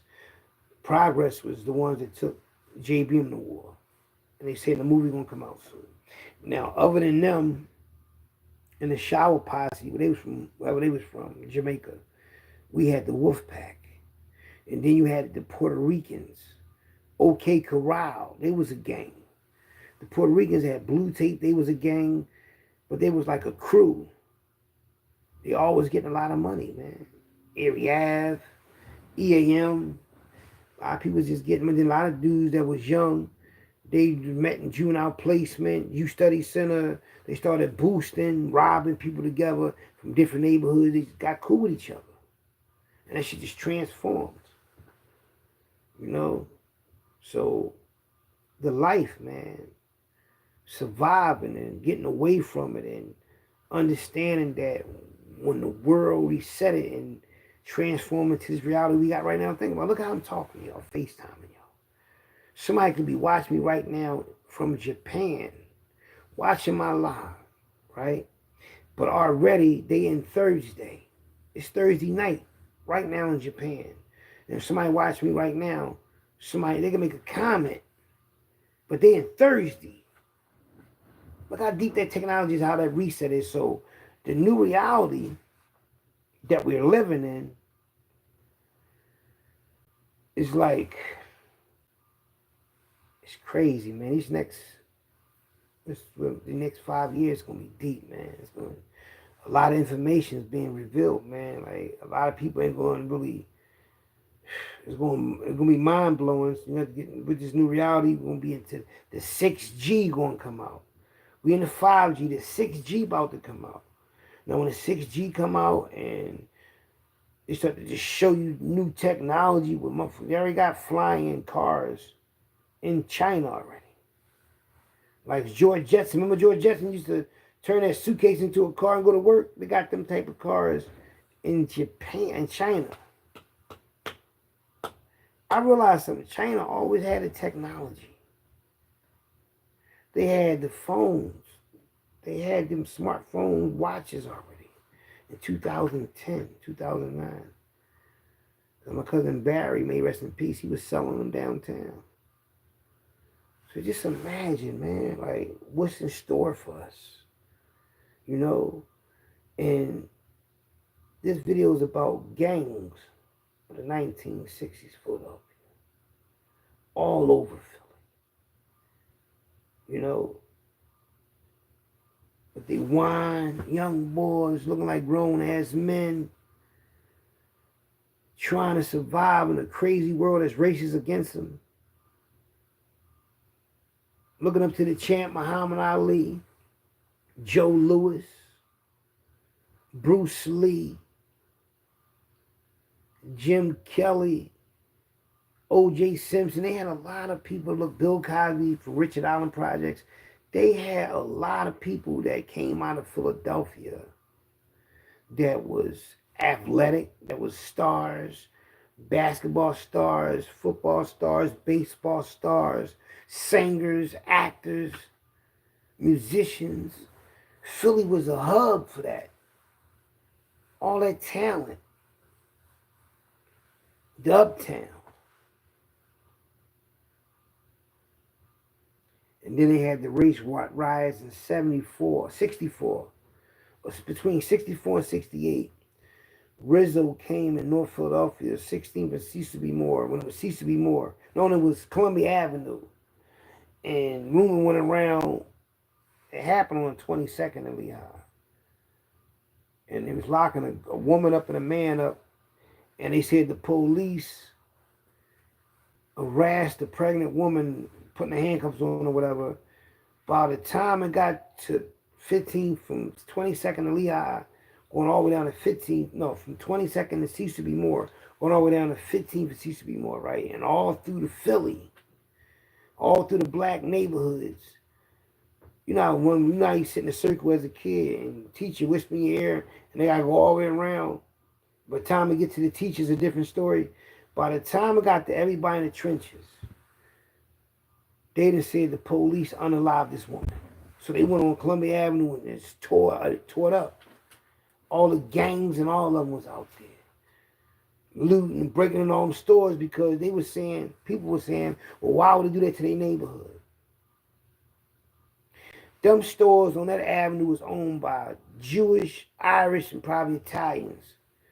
Blacks had a few stores like bars and shit like that, speakeasy, barbershops, little shit. And some of them had candy stores, but the stores you can make a lot of money out of, like meat markets and big ass shit like that, sneaker stores and shoe stores and designer clothes stores, they was owned by white folks, man. So they, cleaners and all that, they just raided them stores.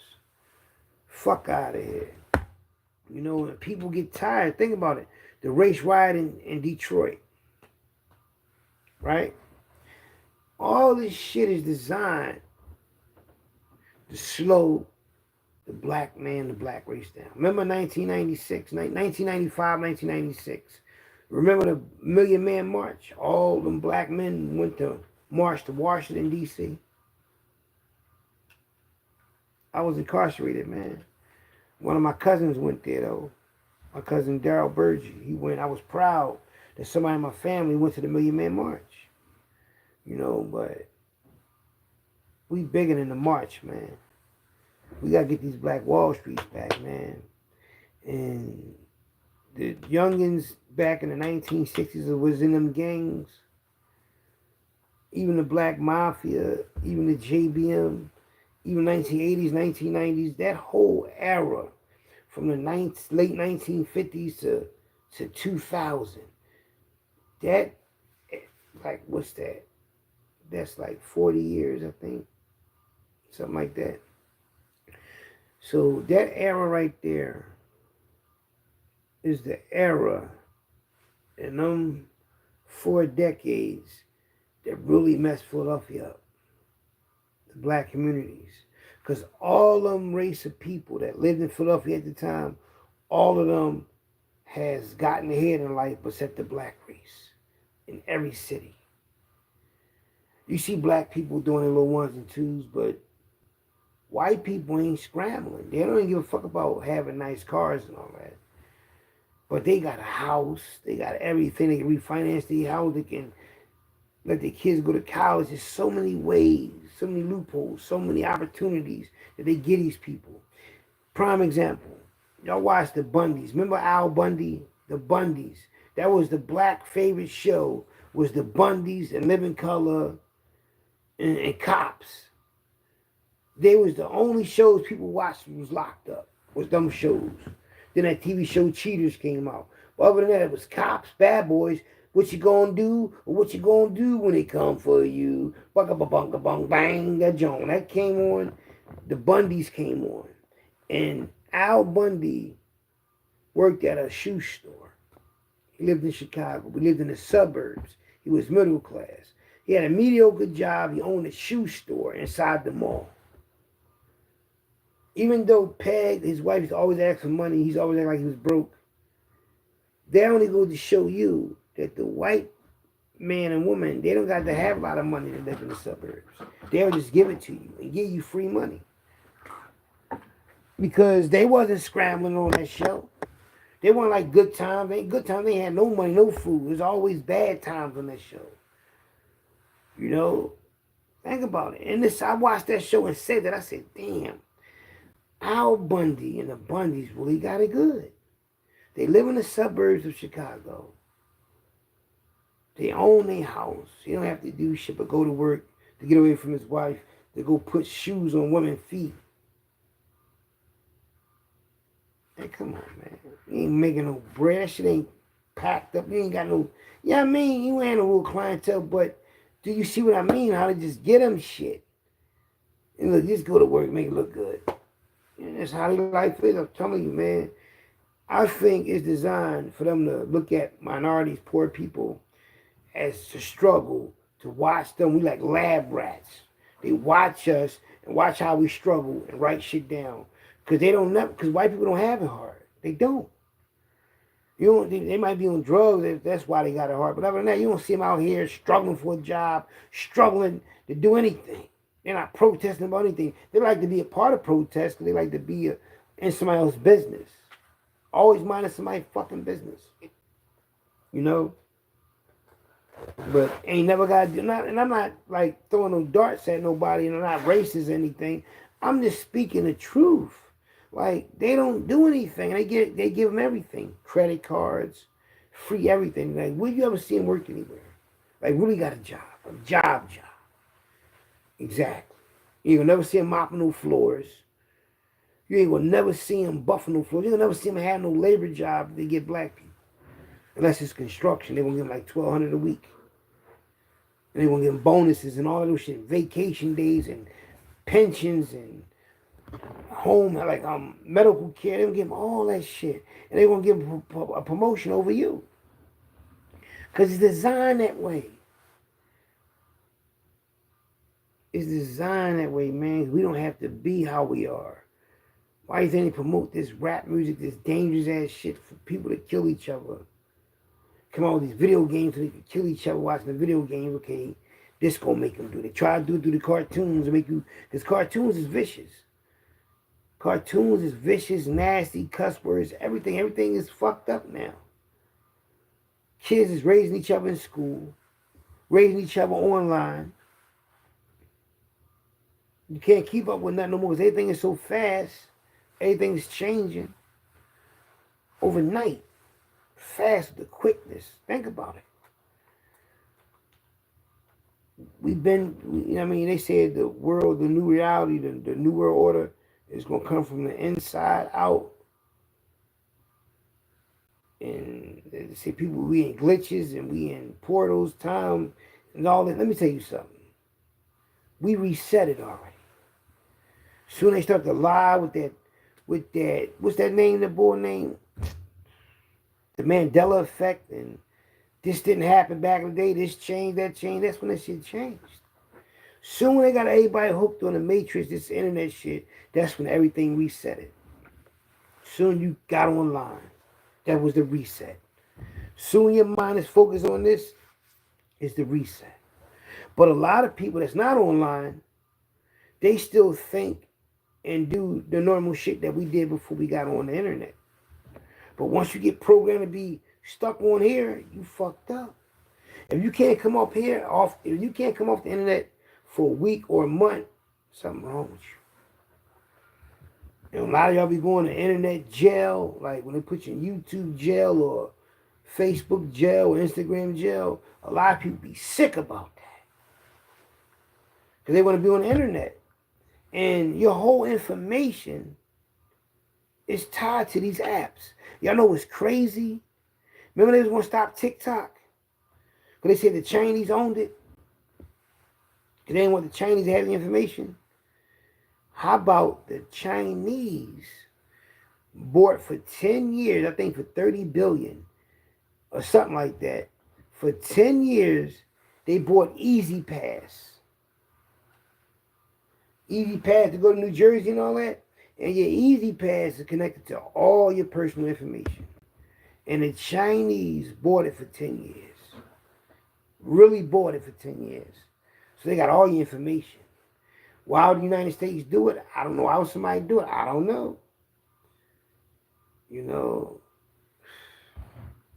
that's some crazy shit right there. So if you got Easy Pass, you should call Easy Pass and ask them who owns Easy Pass now. Because your information, let me tell you something, somebody keep playing on I got phones. On this phone, YouTubers can call me, like, on this phone when they want to call in and talk to me about anything, the streets, the past, or whatever, they can call this phone. Or when I go live, I'm going to have my phone out. You can talk to me, talk about what's on your mind, talk about whatever we talking about, talk about what the topic is at the time. When I come up, if I can talk about anything and you call me, we're going to talk about it. But somehow somebody got this number that nobody has. This phone that I'm on right here, right? And I believe that when you buy something new, or you fill out some type of application, somebody is giving your information away. When people start calling your phone out of nowhere, all on your internet, all of those shit, they them people that's trying to sell you something. And they're going to play on your phone and all of those crazy shit. They buy your profile, your information, your debt, and everything. This world is sick. There's no privacy no more. Remember when that song came out? It always feels like somebody's watching me. I got no privacy. That shit over with. Ain't no more privacy. I'm starting to believe when you go to public places, even you go to restaurants or a department building, like a clothing building where you can try on some clothes, I think everywhere got cameras in it. I really believe that. I think everywhere you go, you think any cameras is cameras. It got to be. Because I remember at one time when they first started putting cameras everywhere. I remember at one time when they first started having helicopters in the air, police helicopters. Remember that? That was a big thing. You know, having cameras up is a big thing. Now, no matter what you do, you're being watched. It was a TV show that came on, and what's her name? Taji P. Henson. She had police in it, and there's that white guy. He like a ex-Navy SEAL, and that billionaire that went undercover helped him out when they was just tracking down bad guys and changed people's lives and all that. But everywhere, the main guy is the billionaire. He had this big ass board with all these cameras on it, he had cameras around the world. He could see anywhere. And that would make me think. And then it'll freeze up. You can zoom in. I'm like, damn, that's what's really going on. Everywhere. It's cameras everywhere. And everybody is on these cameras through the internet. Like somebody get jumped, beat up and all that. Ain't nobody calling for help. They recording this shit. They record mob, like in a mall. They broke in the jewelry store in the mall and took all this shit, banging the hammers, taking the jewelry out. People just like this. Stop shopping. It's like it's just weird. We're in a weird time. It's like you go and rob a bank and they're not even going to call the police and they're just going to record you. Because they want the likes and the views. Think about it. It's like somebody can be getting really hurt and they won't even help them. They just record and then they post it and it could be a woman getting hurt and they be like, it's her fault. They make a joke out of it. It's just this world is so, that's why I'm not going to lie to y'all. I do not want to be like famous far as that attention that a lot of famous people have on them. They got money, like a Jay-Z, a Beyonce, or anybody that got like a Kevin Hart and people like that. Because when you got that type of fame, power, and all that, the first time you do something wrong or say something wrong, they want to destroy you in the media. That's the only thing about it, man. They wait for you to do something wrong. And you fucked. No diddy. You done. I don't want that. I don't want that anywhere I go, even though I'm used to it in Philly, whereas though I know a lot of people in Philly, damn near all my city, everybody in my city, damn near, as far as my generation go, and a little after my generation, I know a lot of people. So I'm used to everywhere I go, people say, what's up, twin? What's up, twin? I'm used to that. I was used to going to jail, they saying, twin in the jail, twin in the jail. Right? But when I started to get famous from being on Facebook, people started to ask me for money. Like, I had 1,500 people following me. I started traveling. I went to like 14 cities in like 4 months. But I was posting my everywhere I went. Atlanta, New York. I was going everywhere. And I was having fun shopping and all that, right? People see me in clubs. They see me at big events. So then in 30 days, it went to 5,000 followers. 3,500 people became my friend in 30 days, all because I was posting myself traveling, right? So once I became famous on there, right? But the thing is, I made another new page, and it's on this phone, and it's all females. But when a female asks me for the money, because I'm traveling, I got the same problem right now. It's on this phone right here. I started a new page because I needed the page to talk to somebody, but I didn't really need the page. But when I posted the picture, I'm getting all these females say, yeah, I've been wondering, I'm going to just make a video and show y'all everything. I'll make a video off this phone. I'm going to make it off this phone, but then I'm going to remake it off the phone I'm on right now doing live so I can see what I'm talking about. It's like, it's not harassing. It's not even flattering. It's just like, it's annoying a little bit. My phone go off a lot. It's all these women. Hey, how you doing, handsome? How you doing? All these women. And I know there's a catch in there somewhere. So I don't fall for it, right? And I don't want that attention. That's when I want that fame because that comes with it. That comes with it, man. And that's not a normal. You can't live a normal life no more. You know, that's not. I can go to any city, they're going to know who I am because they watch my channel. I can go to any country, they do. That's Philly Trenches. I can go to Dubai. In Dubai, I know me. Because like 10,000 people from Dubai would watch me. Like, I would just go in Dubai and get on their websites and like, I'm Philly Trenches, I'm in Dubai, da, da, da. Come see me. They're coming because they watch me. People follow who they follow. People want to be around the now, the it's. You know? So I realized that all this shit is a setup. It's a mind control. It's a dumb you down mission. They really trying to dumb our youngins down by changing the vocabulary, how we text people. They're taking all the words and breaking the words down, and in a minute, you're going to be just looking like, what the fuck do this mean? Yeah, like for real, the word for and real is FR on the internet. That's fucked up, man. People don't understand when you do that. It's like you reprogramming your mind to not understand. So that's why I read a lot. I brainstorm a lot. I watch certain things. I rewatch and rewatch it because I'm learning. I'm going to continue to feed your brain. Because once you stop feeding your brain, you dumb yourself down. That's like you in school. You know, all that schoolwork shit. And so you don't go to school for years and your kids come with school, your grandkids come, go to school and get their homework, you can't do it. What the fuck is this? Because you stop learning. Yeah, you don't know how to do their homework. Can't even understand this shit. It's not just because you stopped going to school. You got to stay in the now. See, people don't understand that shit, man. And you want to stay sharp, you got to go to elementary school and high school and junior high school and ask, can you get some of their homework? Get offline and start doing that shit, understanding it and practicing it, and it keep you sharp. Yeah, I'm talking about it's not far as history, shit that you need to know. Like with computers and other shit like that, because technology changed. I don't gotta learn shit about history. All that shit is on the internet, the truth.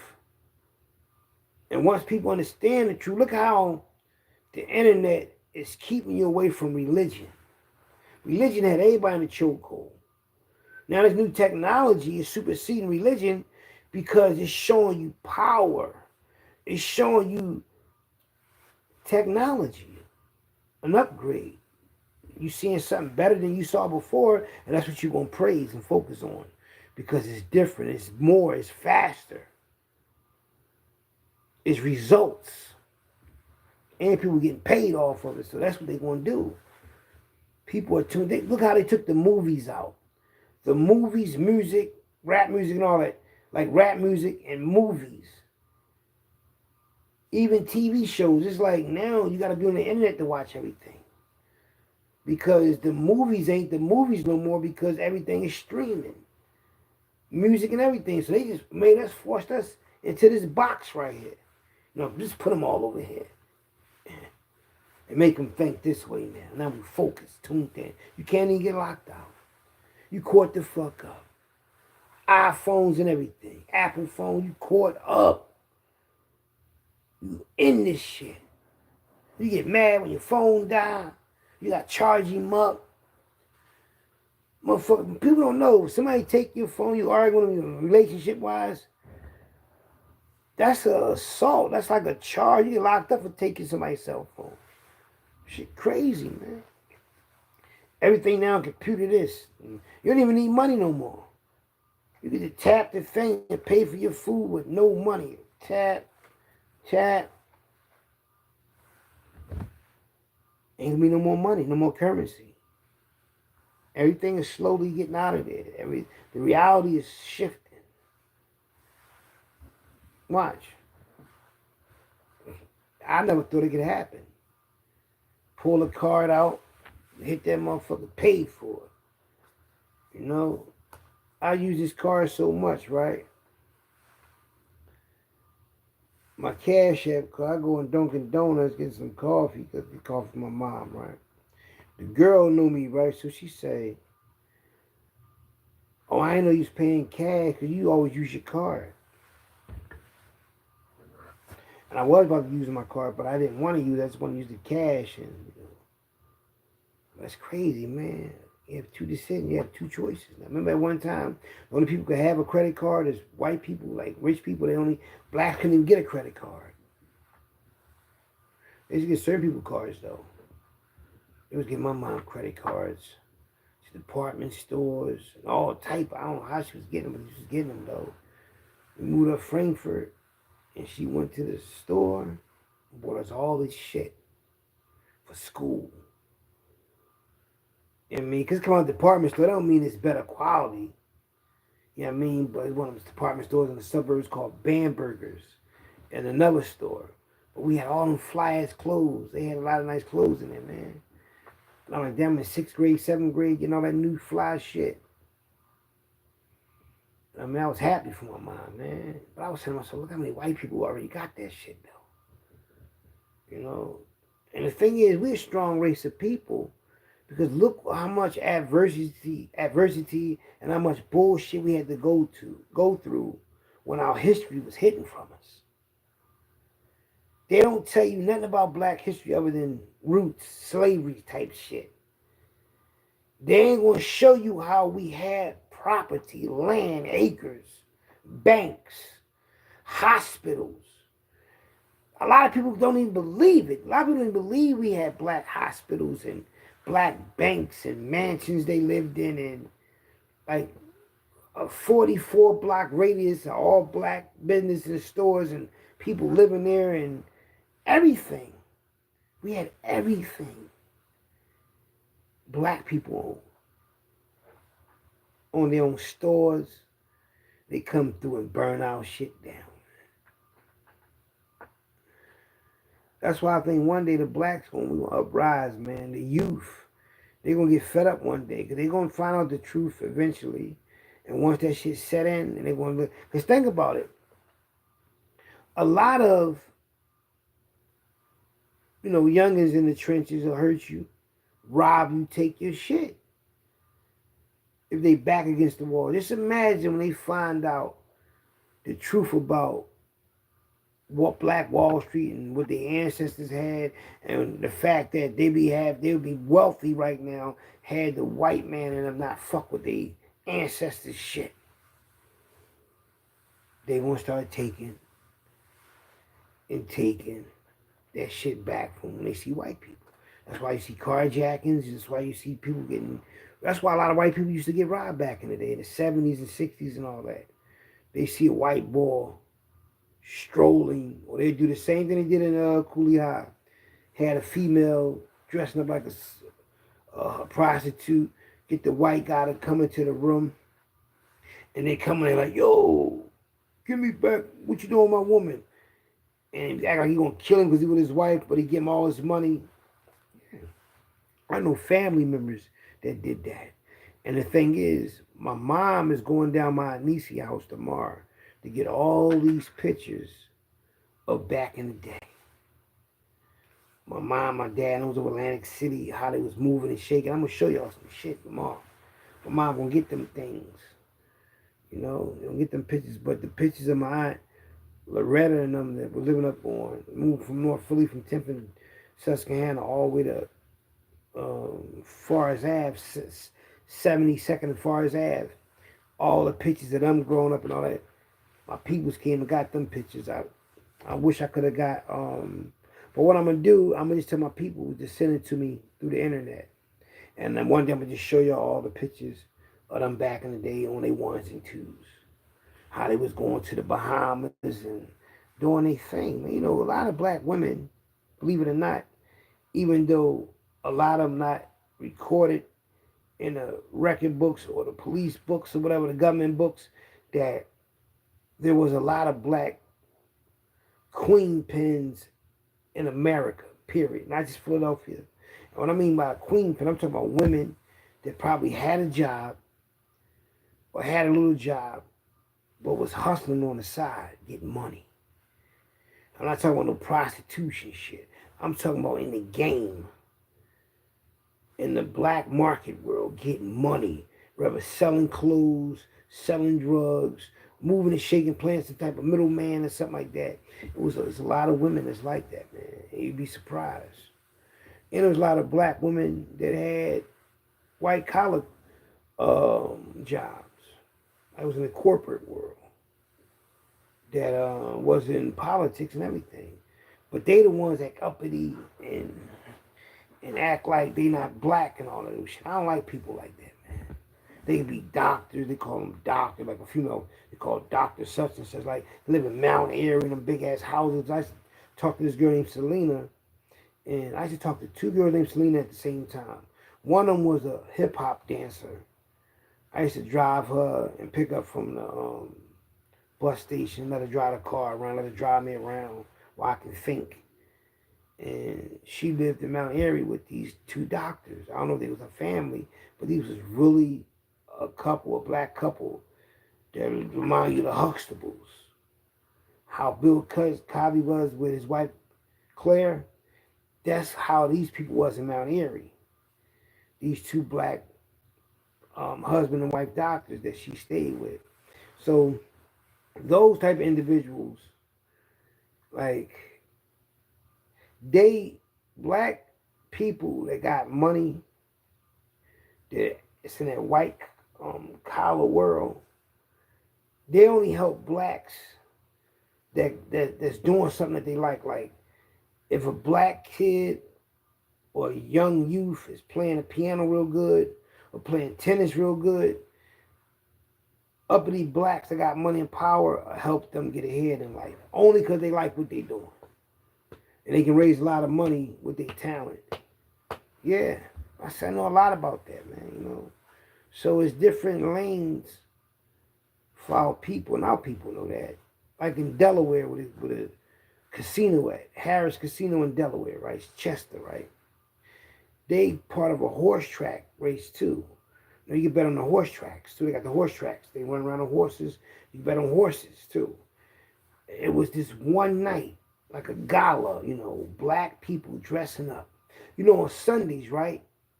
How black women down south or in Chicago, Detroit, they wear them big ass hats on Sunday, like a crown. You know, them women wear them $200, $400 big ass hats on Sunday, showing off in church, dressing all fly, competing against other church members. Y'all see that shit all the time, right? Now, it's true. They do dress to the nine on the competing side of things, man. That shit ain't no game, man. So when you see that, these type of women got money. They in the politics. And I saw this shit before at this casino. They had all these women. It was men too. They was all upper class black people. Me and Major Change was in there gambling. I won like probably like a couple thousand. He was down to $400 out of $8,400. And I got on the dice down the other end. And if you hit every number on the dice, you get all this money. And I was hitting all these fucking numbers, but I didn't have my money. I did win like $115. I hit a lot of numbers. They give you pay like that. But if I'd have hit the 11, I'd have got $5,000, $25,000. You just can't seven out. And I was on the dice for 55 minutes. I was down the other end, and I was just shooting, throwing up in the air. I had it on the number, I had on 6354, the number 9. And I throw it up real high. Throw the dice up real high, they're going to land on high numbers. So that's how I'm hitting all these numbers, 9s and everything. And every time I would hit the number, this white guy would pick up all these black chips. This white guy, he had a 6,008. He had a fucking 6 or 8,008. I was hitting all these 8s. Every time I hit, he would pick up, but he would get a deal or something. He wouldn't give me shit. He might have threw me down $25 one time. But I was on the dice. I felt the rhythm. I felt it because I wanted to help my homie win his money back. And he betting on all my numbers. So in 55 minutes that I was on the dice, I got him back as 8,500. It's 8,400. But I won a couple dollars because I was betting on the field and shit like that. But when we went outside, it was all these women with them big ass hats on.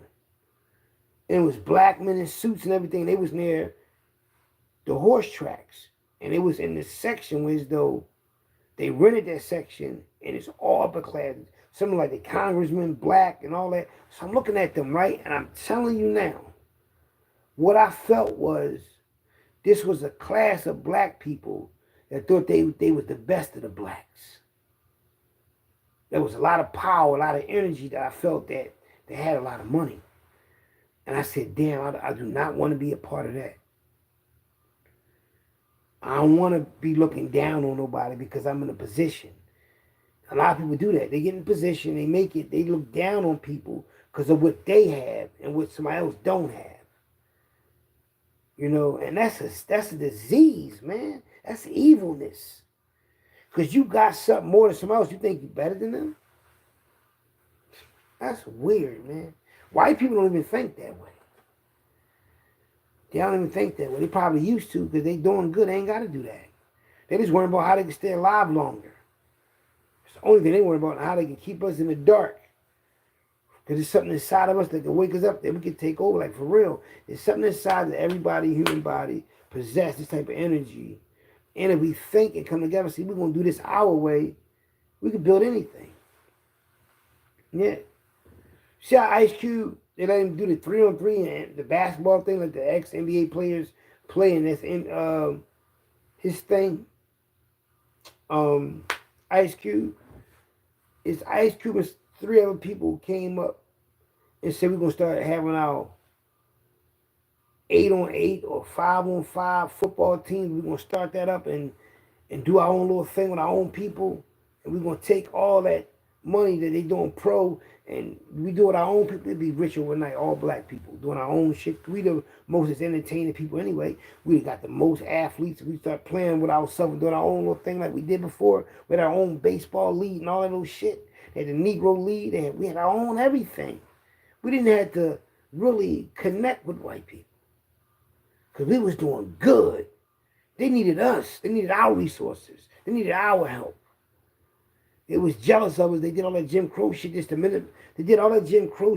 manipulate us to team up with them. They used Muhammad. They used Malcolm X. No, they used Martin Luther King to do it. Man, come together. No, we didn't need to come together. No, it was cool. When they went over there in that war, World War II or World War I, and they came back and it was broke and fucked up, that Great Depression, and then they had that what they had? They had depression, and they had the prohibition era. White people was fucked up. Black people had so much money because white people wouldn't allow black people to put money in their banks.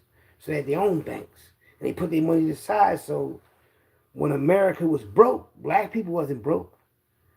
Look it up. We had everything, so we didn't need their help.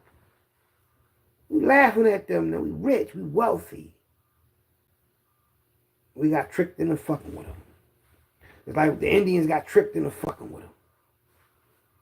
So when you fuck with them, what happens? Every rapper that fucked with a white company got fucked over. How you invent rap music, but you don't even fucking own it?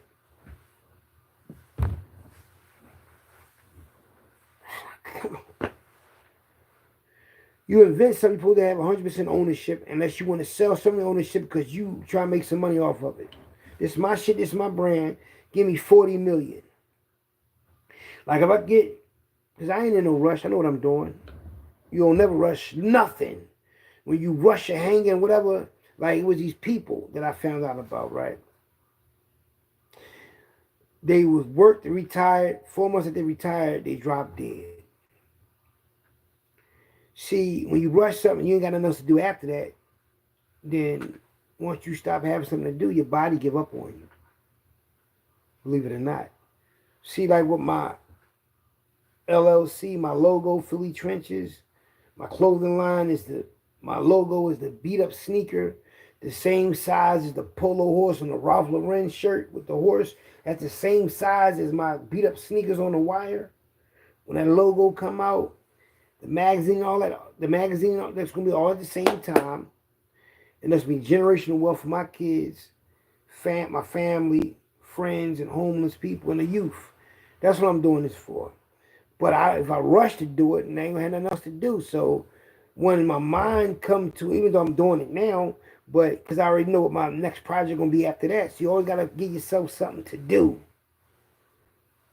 Because when you get yourself something to do and you focus on that, your life is different. And look how I focus on being on the internet, right? I was in my zone, doing my thing, making money, selling my shirts, advertising shit for people. They paying me, YouTube paying me. I'm in my zone.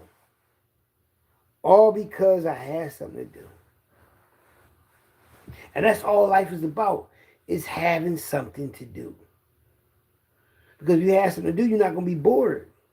When you're bored, you wind up using drugs, breaking the law, going to jail. Because you don't have nothing to do. When you got something to do and you busy, you ain't got time for no other shit because you busy. When I put my mind and soul into doing that water ice business, I had something to do. That's why that shit worked. This working. You know, look how I started this channel off. Before I had this channel, I had 2 other channels. Right? And the channel was growing so fast, they clipped it, so I had to do my 1s and 2s, figure something else out, go at it another way, and now I'm, you know, Tahiti treaty, you understand me? I'm great. And guess what? My only thing was this. As long as I get to talk to the world. See, that's my thing. I get to talk to the world on all my apps. Everybody can't talk to the world on the apps because they don't got enough people watching them, or they don't really got nothing to say. See, me, I get on here, I can talk to the world. I already mastered getting a lot of subscribers and a lot of views. I already know that, and a lot of watch hours. I know how that feels. So I've done that already. Now I'm just on here, smooth selling with all the confidence in the world, just to talk my shit, man. That's why it comes out so fluently and so easy, because I'm not on here for money. And I'm not in the way. I am the way. Because you're going to learn something from me today. You're going to learn that the world got reset. And we started to get plugged into this. We started to erase our history. You go to school, you're supposed to know about Black Wall Street. Black people having money. They said it was 9 or 10 black presidents before. Now the reason why I can believe that, because before they let it be presidents, they called it something else. And you only could be it for 1 or 2 years. It was called something else. And I think John Hancock had ran the 13 colonies at one time. His name popped up. George Washington might have ran at one time too. So you had different people that ran the United States. So if they said black people ran at one time, I can honestly believe that. You know? It's just that they want us to believe that a lot of other shit happened that didn't happen. And when they can reprogram your mind to believe that, you won't have the confidence to want to achieve certain things. When you think the only thing you could be is a janitor. They tell you that when I was in school, you could be a janitor. When you grow up a janitor, you want to feed that shit to me? When we come from royalty, when we come from where we come from, you can tell that black people come from excellence because of the way we survive and go about doing shit. We all think the same, as far as you put us in different habitats, right? But you give us the same type of shit to hustle, like drugs. We're going to do the same exact, we might not, like, far as spend money on the same exact thing, but we're going to do the same exact thing. Stack the bread, have the female, the cars, all that shit going on. People really do the same thing. You know? Some people get caught up, don't know how to get out. You know what I mean? It's a greedy world, man. It's a greedy, lying-ass world. Like, this is how I knew the world was based on lying.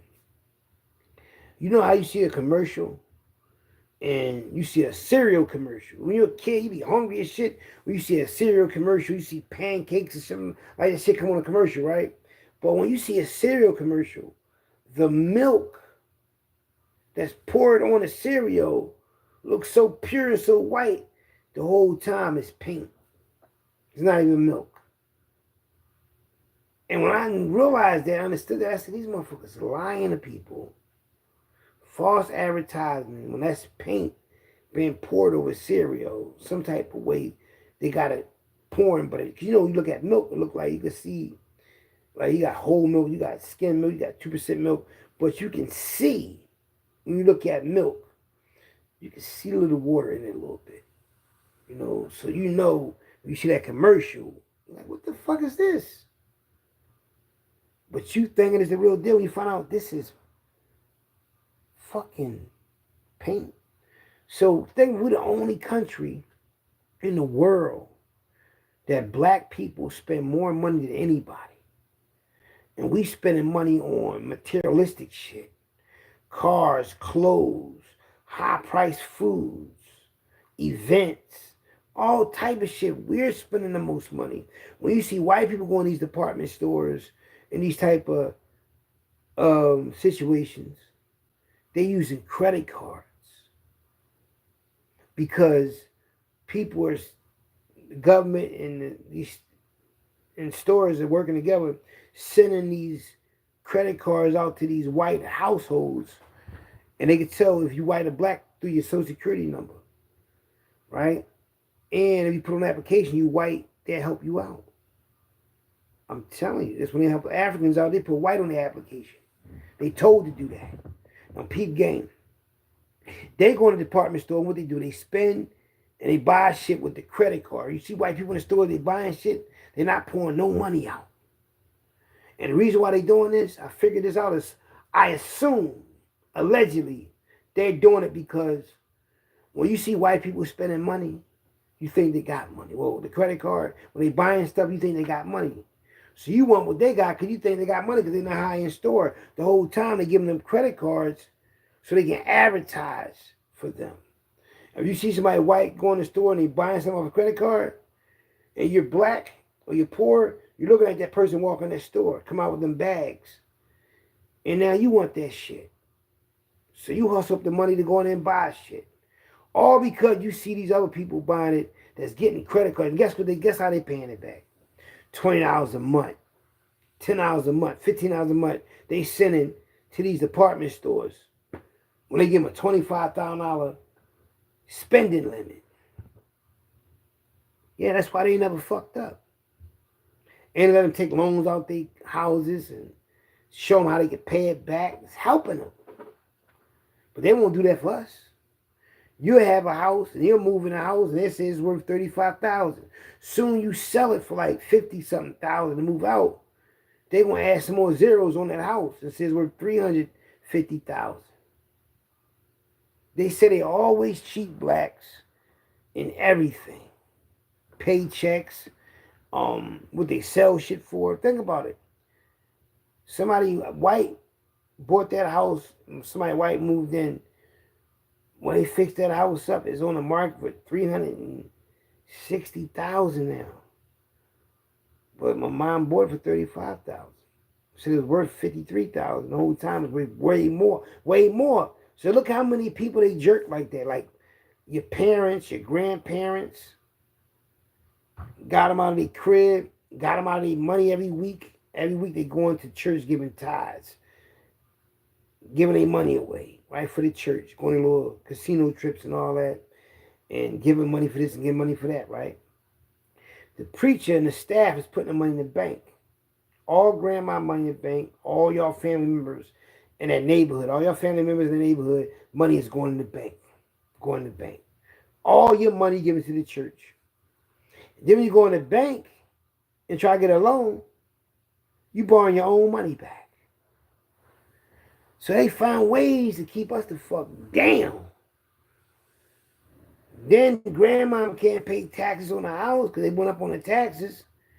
Now, grandma money in the bank. Now, peep game. Grandma got money to pay taxes and she was giving it to the church. Now the money is in the bank, and the same people that got the bank going at the grandma's house now. If you got property, never sell it. Let it go down a generational line, man. Don't sell your house. Don't be petty like that. Pass it down, man, because you can make a lot of money off a house. A lot of money off one property. As long as you got a property, you can make money off of it. You can borrow money off of it, flip your money, pay them back, and always borrow more money. That's the biggest secret they got, white people got. By the time their kid is grown and going to school for college, that house is going to be worth so much more.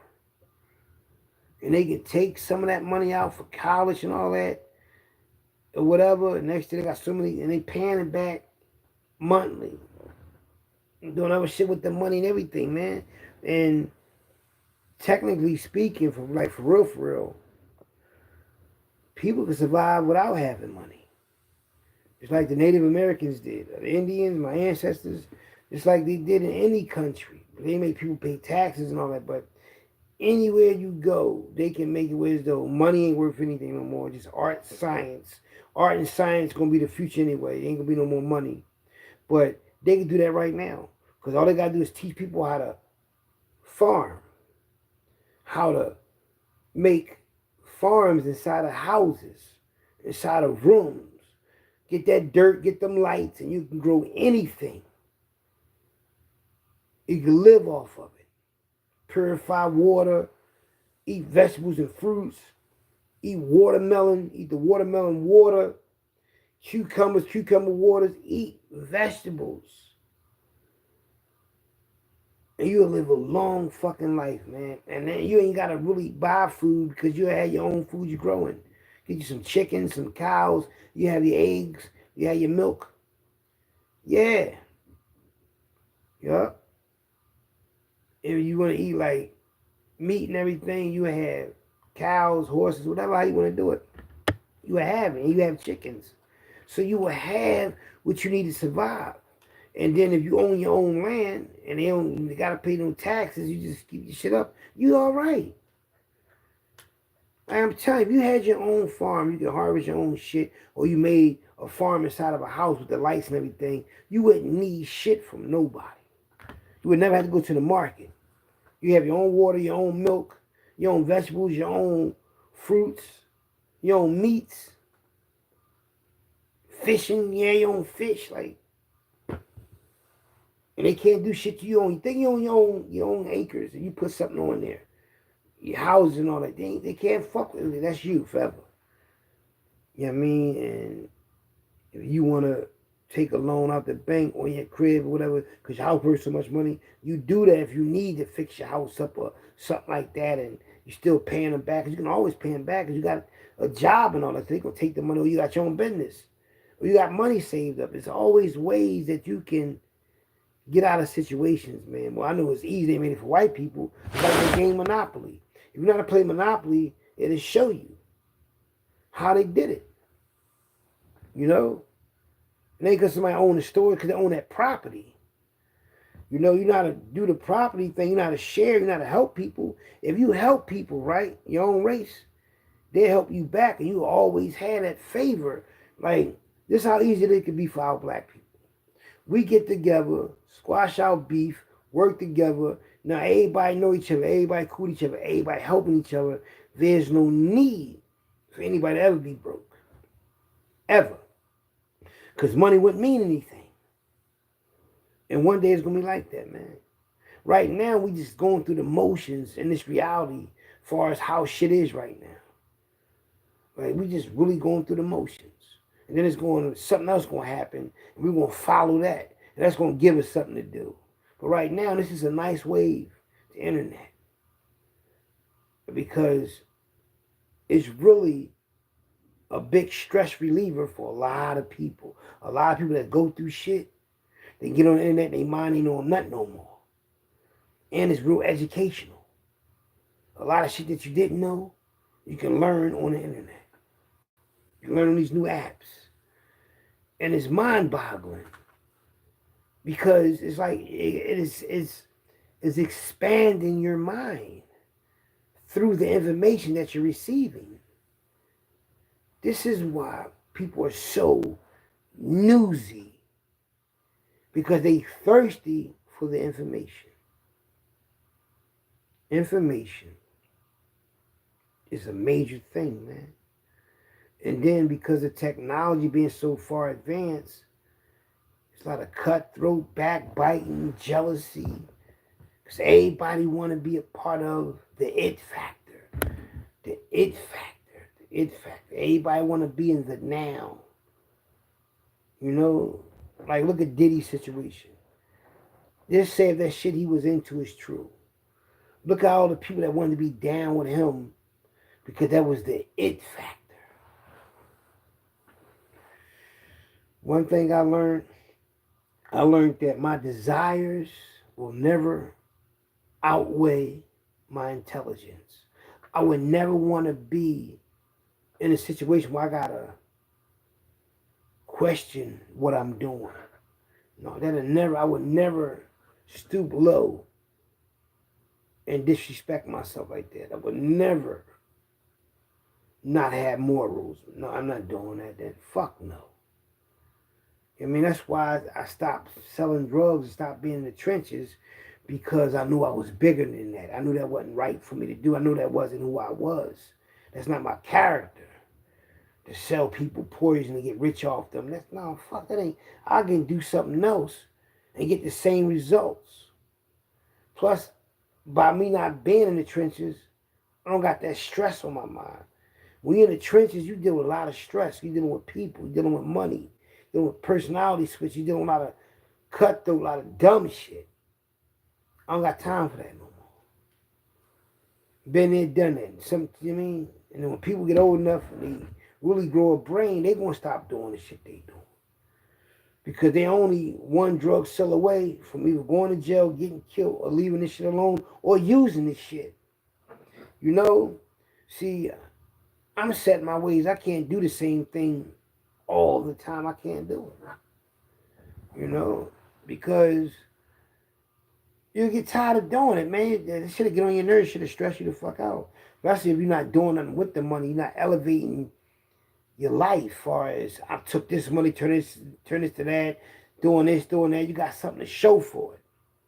You know, the thing is with me, I'm grateful that I wasn't the type to be selfish, to make all these millions of dollars and keep it for myself. I'm glad I wasn't selfish like that. I'm glad I'm the type of person that shared my family, friends, ex-girlfriends, baby moms, ex-girlfriend kids, ex-baby mom, other kids. I'm glad I helped my mother, my family, my brothers, my friends. I help people. I can see where my money went at. I can see how I helped this kid go to school, this kid go to school, buying school clothes, buying lunch, giving them lunch money, paying for school trips, paying for holidays, giving kids a chance to enjoy holidays, to enjoy birthdays. So when they go to school, they can have a mindset to want to do some homework, to want to learn. So that's why I don't get mad, because I know I help shape a lot of people's lives in my own little way. I help people pay their rent, help people buy food for their kid birthday or for their household. I did a lot of shit, so I can just humble myself and say, you know what? I might not got a lot of shit that I probably deserve, but at least I could say I know where my money went. I know I help people. You know, when you help people, they might not remember, or they might do remember. They might just can't help you back. But when you do stuff for somebody out the kindness of your heart, it feels, I don't know why, but it feels better when you give than you receive. Because unless you're a tight motherfucker though, you know. But when you give, that's like therapy, man. Like, because you want people to be like, far as you got money, you doing your thing, and you helping somebody, huh? It's for you. Or you give somebody, your family, that's a niece or nephew, some birthday money or some graduation money, or you help them get a car or something. That shit make you feel good. Like, damn, I actually helped, you know what I mean? And then when you're not too materialistic, you're not caught up in that fashion world, you don't get caught up giving your money away. You mean, you get caught up doing other things with your time. That's all it's about. What you gonna do with your time? How do you look at life? You know, you got 65 years to 80 years to live on this planet. 65 years old to 80 years old is the average. They say 72 is the average lifespan for a black man, right? 72. So you make it see 72, you're fortunate. At one time, it was 35 years old. In the 1940s, they gave black man, human being, 35 years to live. Because people was dropping. There's a lot of disease and bacteria and shit was going on. But if you, in between, however how old you is right now, right? Subtract that from 65 or subtract from 80. That's how long you have to live in the average. Now, if you in between 65 and 80, You just gotta be careful with your health, man, because that's the borderline time what they give us to live, you know. But they do have a way where you can live for a long, long time. You know, they got all type of shit. They give it to you, they want to give it to you when they want to give it to you. Like the stuff that they got right now, this technology right here, this FaceTime and this internet shit. They've been had this technology. I'm thinking some of this shit could have been Tesla technology. They stole a lot of Tesla things. They ain't giving Nobel Prize. They ain't really giving no credit. They give him one time if they Nobel Prize, but they ain't giving a lot of credit because he went from the United States.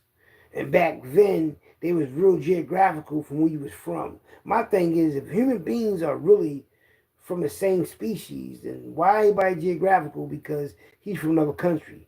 You understand what I'm saying? So they stole a lot of his shit. He didn't even trust his government. Before he died, he was eating crackers and drinking water because he didn't trust people. Because he had all his information, he had high technology that he used to visualize in his mind and in his dreams, and he could just put it together. The remote control and all that, that's his shit. I think the cell phone, but they say that the cell phone came from spaceships and just like bulletproof vests and them night vision goggles and all that new shit. I can believe that because how else can you explain this technology? They said a black woman invented 3D movies and high definition, and that a black man invented the cell phone. I believe that this shit is from somewhere else. That's what I believe. You know, we didn't have this in 1980s, 1990s. Think about it, man. You can call somebody in jail right now and call you and FaceTime you, and you can look inside their cell. Like, come on, man. And there's no wires plugged in or nothing, and this shit worked. Even the video, well, remember the video games came out? It had a battery in it. These phones got batteries. Now they got the glasses, whereas though you put them on, they record. You can talk on the phone. You can look at anything and they tell you what it is. The technology is so crazy now, but a lot of shit is being revealed that's going to be unbelievable from now in the year 28. But I've been telling y'all this for years on the internet. You know, I did the research and studying, and it said by 2025, 2028, our government is going to come out and tell the truth about a lot of shit. It's going to blow your mind, but that's why it's good to be alone, y'all. I swear to God, it's good to be alone. It's not good to have a lot of friends. And I mean, this is for security purposes because you can't trust nobody. Look, Tupac said it. Trust nobody. Because the way the world is set up, people are designed to turn on you. Relationships ain't relationships no more. Loyalty ain't loyalty no more. It's rare to find somebody loyal that's gonna be loyal to you, like far as people dealing with you, period. You know, loyalty is rare, man. Because people can't keep shit to themselves. Everybody wanna be a part of something. Always been loyal to people, man. You know, all the shit I know, I'm loyal, man. Like, you know what I mean? And I'm glad of that, man. I'm glad that I'm not a slimy individual. I might have done a lot of shit as far as rob people and sold drugs and all that and put that lead in people like no Diddy, like put them guns out there like that. But I was living a life as the life I was living. You know, I already made peace with my creator. So I don't worry about my past. The shit over with already. You know, that's life. You live on, you move on, you learn more. You worry about what's in front of you. You watch your back too, though. I mean, you don't tell everybody your business. Not even a person you in a relationship with, man. You got to keep something to yourself, man. Just for security purposes. You know, I mean, you might love the person you with and everything, but sometimes you got to test people every now and again to see, do they deserve your time, your energy, or your loyalty? Because people can turn on you, man, because the way technology is now, It's forcing people to turn on people. That's fucked up. You know, so if you get caught up in this reality, that means you're being reset. Like you get caught up in this shit, you're being reprogrammed. You know, a new wave of thinking and everything. I say, damn, got people is caught up. People's on MySpace caught up. There's on Facebook, Instagram, TikTok, Twitter, YouTube. Something new gonna come out. Y'all gonna be on that. You got Tubi. You got what's the name of that? You got all these different apps. Spotify. You got people in here that's greedy like crabs in a barrel, man. You know, greedy.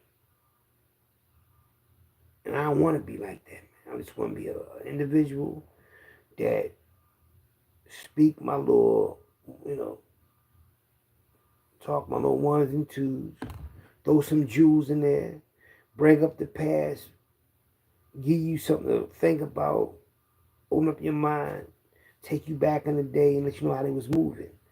They was tripping back in the day, man. Like, I remember, right, looking at pictures, right, of my mother, my grandmother, my grandfather. And back in the day, the neighborhood bars where they drank at looked like restaurants. So clean inside. You know, like, they just paid paid pictures of black people like we were savages and shit like that. That's only because they wanted to make the world dislike our people. We good people, man. Don't y'all know in Philadelphia when the yellow fever came out, black people was helping all white people. All people in power, all people that was, you know, black people were citizens. They call people citizens. And blacks used to help and serve these sick white people. George Washington had left. They went to Washington, D.C. because they wanted to get away. Because this is how they had the disease. They was letting so many people come over here. Delaware River getting off, exchanging stuff, and them rats used to come off them ships. And people used to have diseases and shit coming from other countries. And they had plague everybody. Yellow fever, right? So black people were strong. They weren't getting sick for some reason. So they would help these white people get better. It's all on the internet. It was helping them. You got to look up Philadelphia 1700s when George Washington was in Philadelphia. Yellow fever. Type in Philadelphia yellow fever 1700s. When they pop up, it's going to show you how blacks helped these white people. They was dying. Helping them get better. Nurturing them. Doing all their favors and errands for them. Helping them out. Keeping them above water. Soon as white people got better, they turned on blacks. Talking about them, making threats against George Washington. Never came back to Philadelphia. He stayed in Washington, D.C. They just did a lot of nut shit. But blacks saved Philadelphia because of it. But by saving them, they gave it the short end of the stick like they always do. That's the only fucked up about this country, man. They want you to celebrate their holidays. They want you to feel good about their shit, but they're not playing fair. Normally and averagely, the black people that do celebrate major holidays, 4th of July, Thanksgiving, Christmas, and Easter, and shit like that, is because they either get money illegally or they got a real good ass job. So they can celebrate because they living good. And you can be a drug dealer in the trenches getting money and feel good because you're surviving good. So you're going to spend that money on your family for the holiday because you get money. And that's what really happens.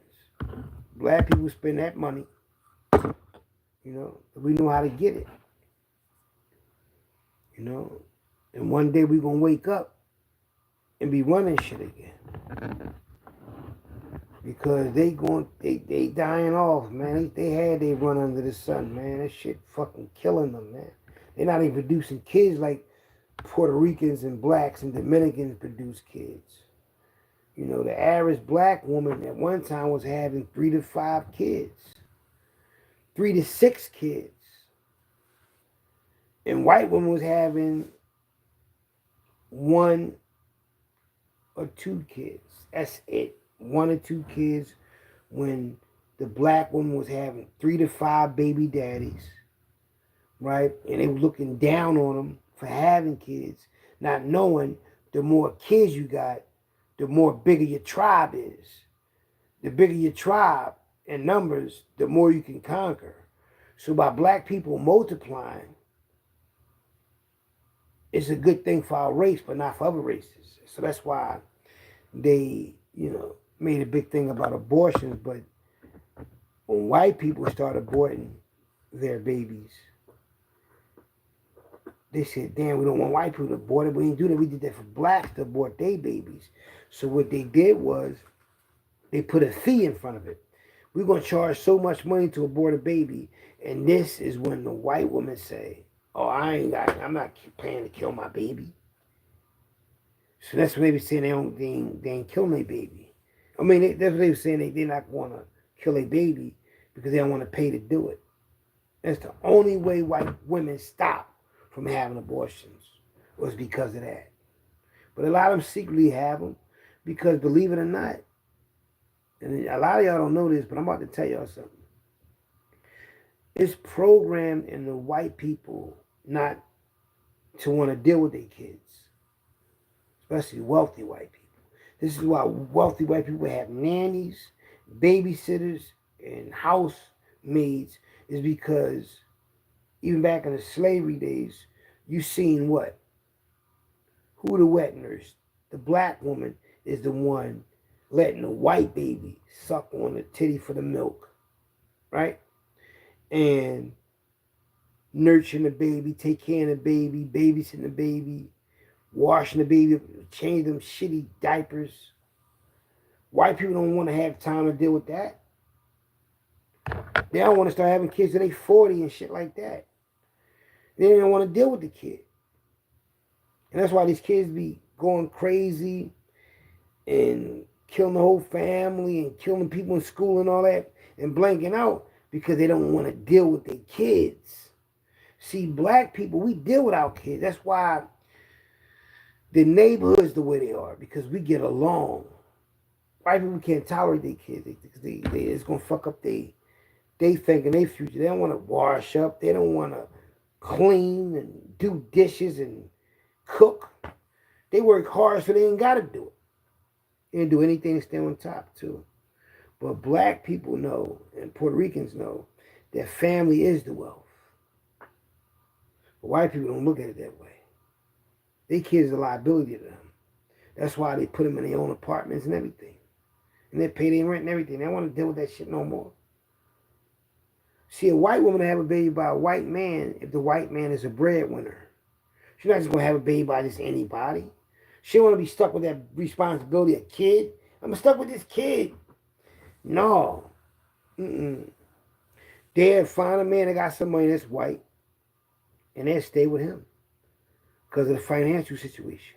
They might not even really love him. I talked to a white woman that worked in the jail before. She told me that white people stay together because of financial situations. The benefits. It's business to them. It's pleasure for us, business for them. And that's why, a lot of shit don't be right, because it's pleasure. But then you got some black people that be like that. Business-wise, with their family and all that. I just taught y'all. I know y'all didn't lie, y'all didn't know. But it's a good thing that I taught y'all this, because when we find out history, like the history they hide from us, sometimes we second guess it because we don't know if it's true or not either. We damn, I'm glad this good news came out. This could really happen. But why would they tell you now? When they throw information out there for you to know or find, it's for their personal gain some reason.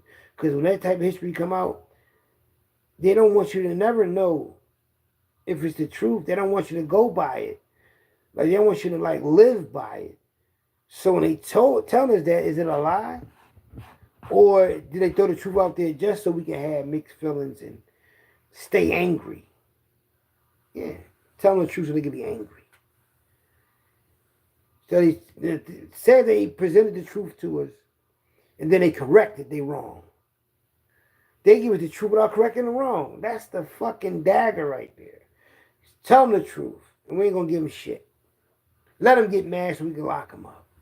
Let them get mad so they can drop out of school and get high on drugs. All this shit is designed. And when you wake up and understand that, they look at you as being a crazy man. Because you spitting some knowledge that ain't nobody on board about. Yeah. You gotta wait till you go to jail to be a conscious man, a conscious woman. You wanna do right now, you locked up. You wanna be Muslim now. You wanna go to school now. You change your name now. You could have did all that when you was free. But it wasn't programmed in you. You got programmed to reprogram itself when you went to jail. Because you trying to figure out how you don't want to go back to jail. So you said, fuck that. I'm brother such and such. I'm getting read these books. I'm going to change my life. And that's what a lot of people do. They do just that. And the white man got 15 years out of them. 10 years out of them. 5 years, 20 years, 30 years out of them. Broke you down. That's fucked up, man. And that's what it comes down to. People wait till they do all that fucking time in jail to want to do a 360-degree change my life situation. Picture this. Go in the bathroom, right? And stand there for 22 hours. Or 8 hours. Do that every day for a week and come out. I mean, when you go in the bathroom, shut the door too, though. That's what it feels like being in jail. Being in the bathroom for hours. Because that's how big a cell is in jail. The size of a bathroom. You got a bed in there, a tall in there, and a zinc in there, and a mirror in there, probably some cabinets in there. 1 or 2 beds, maybe 3 beds in that motherfucker. And you'll get used to being in that small ass room. Yeah, man. So if you don't want to live like that for the rest of your life, youngins, you got to do something else with your life, because what I realize is by being how old I am, I realize that nothing stays the same. Nobody stays the same. You could be young, wild, and ambitious and all gun-ho, getting money, driving nice cars, got the females. But you know that it was somebody like that before you. And before him, before him, before him, before him, before him. Everybody had their turn at it. But when you out there, it's your turn. You think you're the only one. Then when you out the way, someone else going to take your turn. It's never going to stop. And once you understand that, you'll get the fuck away from that. I'm not going to waste my time. Because in 5 to 10 years, shit going to change anyway. So why not do it now? Why wait? When it changes, you can change it now. You see people out, look, I'm going to show y'all something. Look at these brothers right here. They was a gang on 28th and Oxford, right? This is how I used to be in their neighborhood, right? And look at all the people that came after them that's on these same corners, these same neighborhoods. Look how many people shooting dice right now. They used to shoot dice back then. They ain't here no more. These neighborhoods right don't even look the same. But this what I'm saying is, in a moment in time, they exist. Some of them could be still alive. Some of them could be deceased. But what I'm saying is, every time you go by a neighborhood, a corner store or whatever, just know that somebody was out there before you. Somebody was in that prison cell before you. When I was over Holmesburg, I didn't know there was people in that jail in the 1800s, 1900s, 1940s and shit like that. Even in Huntington State Penitentiary, integrated for it. Like, damn, people were actually, even when you go in the Eastern State Penitentiary and you walk through there where Al Capone's cell was at, and you walk in there, you see the pictures on the wall of different gangsters and mobsters of the 1920s, 1930s. Like, damn. People was, in a moment in time, going through a lot of shit. And it fascinates you because you wasn't there. You can only just visualize it. We can only visualize the 1960s. For some people that was there, they was there. They saw it. They was in the mix. We can only visualize the 1920s, the 1930s, how it was, how the air was, how the music was, how the sound of the horns beating, or people beeping their horns, get out the street and all that. The police blowing a whistle for traffic and all that. All that excitement going on in the day that once happened. So when you out there in the trenches, just know it's your turn. You ain't got long at this turn. Somebody else's turn is after you. What you gonna do? Now you know all this. It's your turn. What you gonna do with your turn? You gonna educate yourself? Or you gonna just go to jail and educate yourself? Or you gonna lose your life? Or you gonna get hooked on these drugs out here?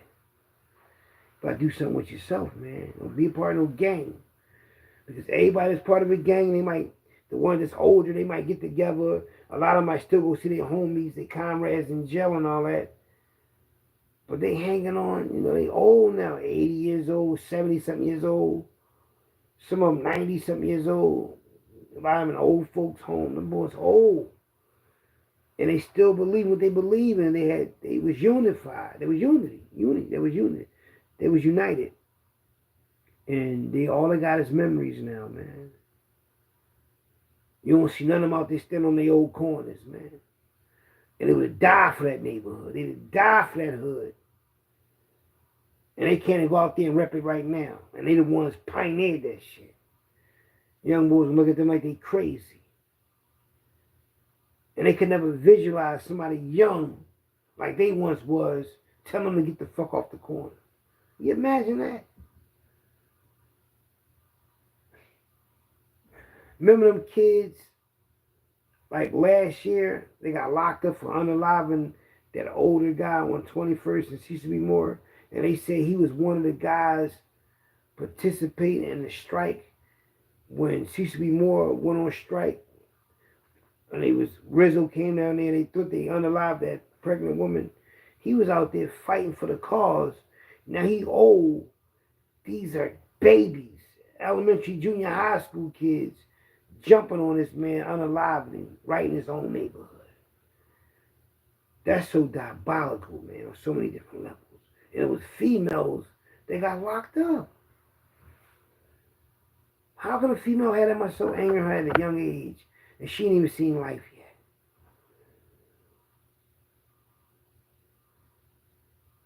When I think about the gangs in Philadelphia, the mobsters and all that, whatever they was into, I mean, it's a sense of pride there to see Philly had a lot of heart, a lot of ambition, a lot of courage. They was bold to do a lot of shit. But on the downside of it, look how many people lost their lives, lost their friends, did a lot of time. A lot of them went crazy.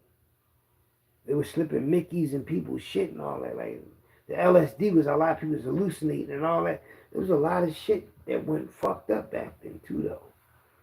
A lot of racist things too, man. The word color, the word nigger, the word Negro.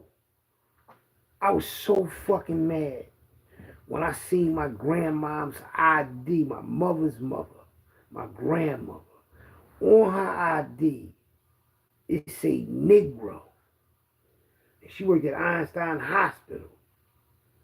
That shit had my blood boiling, and I was sick about that. You know how mad I am about that they identify us as Negro? We the only race that got 20 different names that they give us. Negro. African American. Some other shit. Like I'm talking about, I'm not lying to you. They call us black. They call us African American. They call us Negro.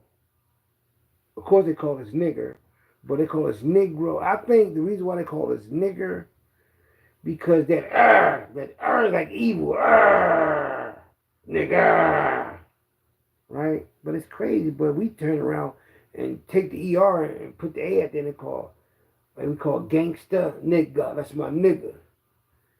You know what I mean? And we turn around and make it a hip word. You know. They threw them words out there at us, man. And come to find out, we got way more, we got a lot of intelligence. But I'm not gonna lie to you, man. I don't think they from this planet. I keep telling y'all, man, the intelligence that white people got, man, to control and be so diabolical, they can't be from this planet, man. That ain't normal behavior. Because human beings are not made to be evil people. I mean, they say we created to be workers. That's what they say. So I don't know. I know the Sumerian kings, the writing on the hieroglyphics, the writings on the walls say that the Anunnaki, Inky and Enlil, they five of them, whatever, created mankind and all that. So they running with that. So they trying to get into religion. They come with the Anunnaki and all that. I don't know if it's true or not. But if the evidence is true far as the writing on the wall, why was it wrote on the wall, and why do they want people to believe that? If it is true, why now, right? And I can actually say they throwing it out there because of the reset. They reset and reprogramming your thoughts in your mind, because now it's a question about religion now. It's a real serious issue. You couldn't do this in the 60s and 1940s. They call you a communist and a traitor and all that type of shit. What? So now when it's all floating on the internet, Inky Enlil, the Sumerian kings being the creators of mankind, and that shit crazy. But you know, it's gonna get deeper than that though. The reality is about to change, man. So I'm gonna tell y'all something. Please get a lot of spring water and canned goods. Get you a generator. Get you some solar panels and put them on your roof. You know, solar panels, so when the sun out, and then at nighttime your whole house light up because you got the solar that's getting the rays from the sun. Because I've been telling y'all for years to get spring waters and canned goods. Spring waters and canned goods for a rainy day. We might have a water shortage soon. Now they saying that we might have a power outage.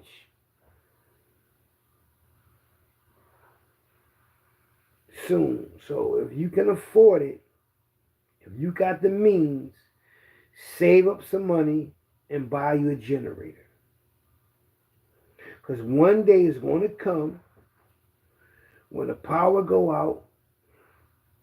Hopefully if it do go out, I got a generator. It's going to get hot. It's going to get cold. And in them conditions, it's going to be every man for himself. There's going to be people in the world that's going to be on some purge type shit, meaning that they're going to be surviving the best way they can. They're going to be breaking into people's houses, taking people food, taking people essentials, taking people necessities to live. Like the thing, they might take their food. They might take their weapons, things. They might take their cars. Because when this shit get crazy out here, like this shit happened in New Orleans when they had that tsunami, if we get a bad tsunami, they go through the whole United States, people it's gonna be all for themselves. People gonna be tripping out here. So if you can afford to get it, if you still got your tax money, if you still get some type of money out here, get you a generator. A generator, and get you some central air. A generator, if your power go out, you plug that in. So I mean, you ain't got to plug it in. It's gonna be already generated. Switch it on, and it'll generate your whole house back up. They got generators in Arizona. I know one. It was like an empty crib. It was a Mexican crib, and I think they fled the crib. And we was in Arizona next to the Cardinal Stadium. My cousin lived a mile away from there. He lived in a 7-bedroom, 5-bathroom house. So we went down the street with this big trampoline outside. They was going in the backyard playing the trampoline. This whole house was empty. We walking through this crib with a flashlight. And this shit looked so spooky in a way because it was a brand new crib. Even the little girl room was pink with the Barbie, everything in it. Like, whoever owned this house, lived in this house, they had money. But it could have been a squat house, but though that's what them cartels do. They have put a family in there, and they might have a lot of drugs in there. It might make it look like a regular house. But if the house get hot, they just leave everything. Furniture and everything. and just take their family and leave and go to another location. So we're in a house like that. And when I tell you, we walk by the generator, my brother like, that's worth $3,000. And I ain't know, I'm looking, this 2008, I'm with my brother Ray Ray, and I'm looking at, like, this is crazy. Just imagine whole communities leaving like that when some a major disaster happens. They go into bunkers and setting up, because I think something going crazy going to happen in this world. That's just the world. That's just what happens. So if you're in a good position, get you a generator and buy you another one in case you won't need that one, in case the first one gets fucked up. Buy you 2 generators. Keep buying all the spring water you can. Get you a filtered thing for your zinc. Get you a filter machine so you can always filter your water. You know, if you can, try to create ways though you can make your own in-house farm situation where you can, well, garden where you can grow vegetables and grow fruit. Because I'm telling you, and if you can afford it, get you like a bunker.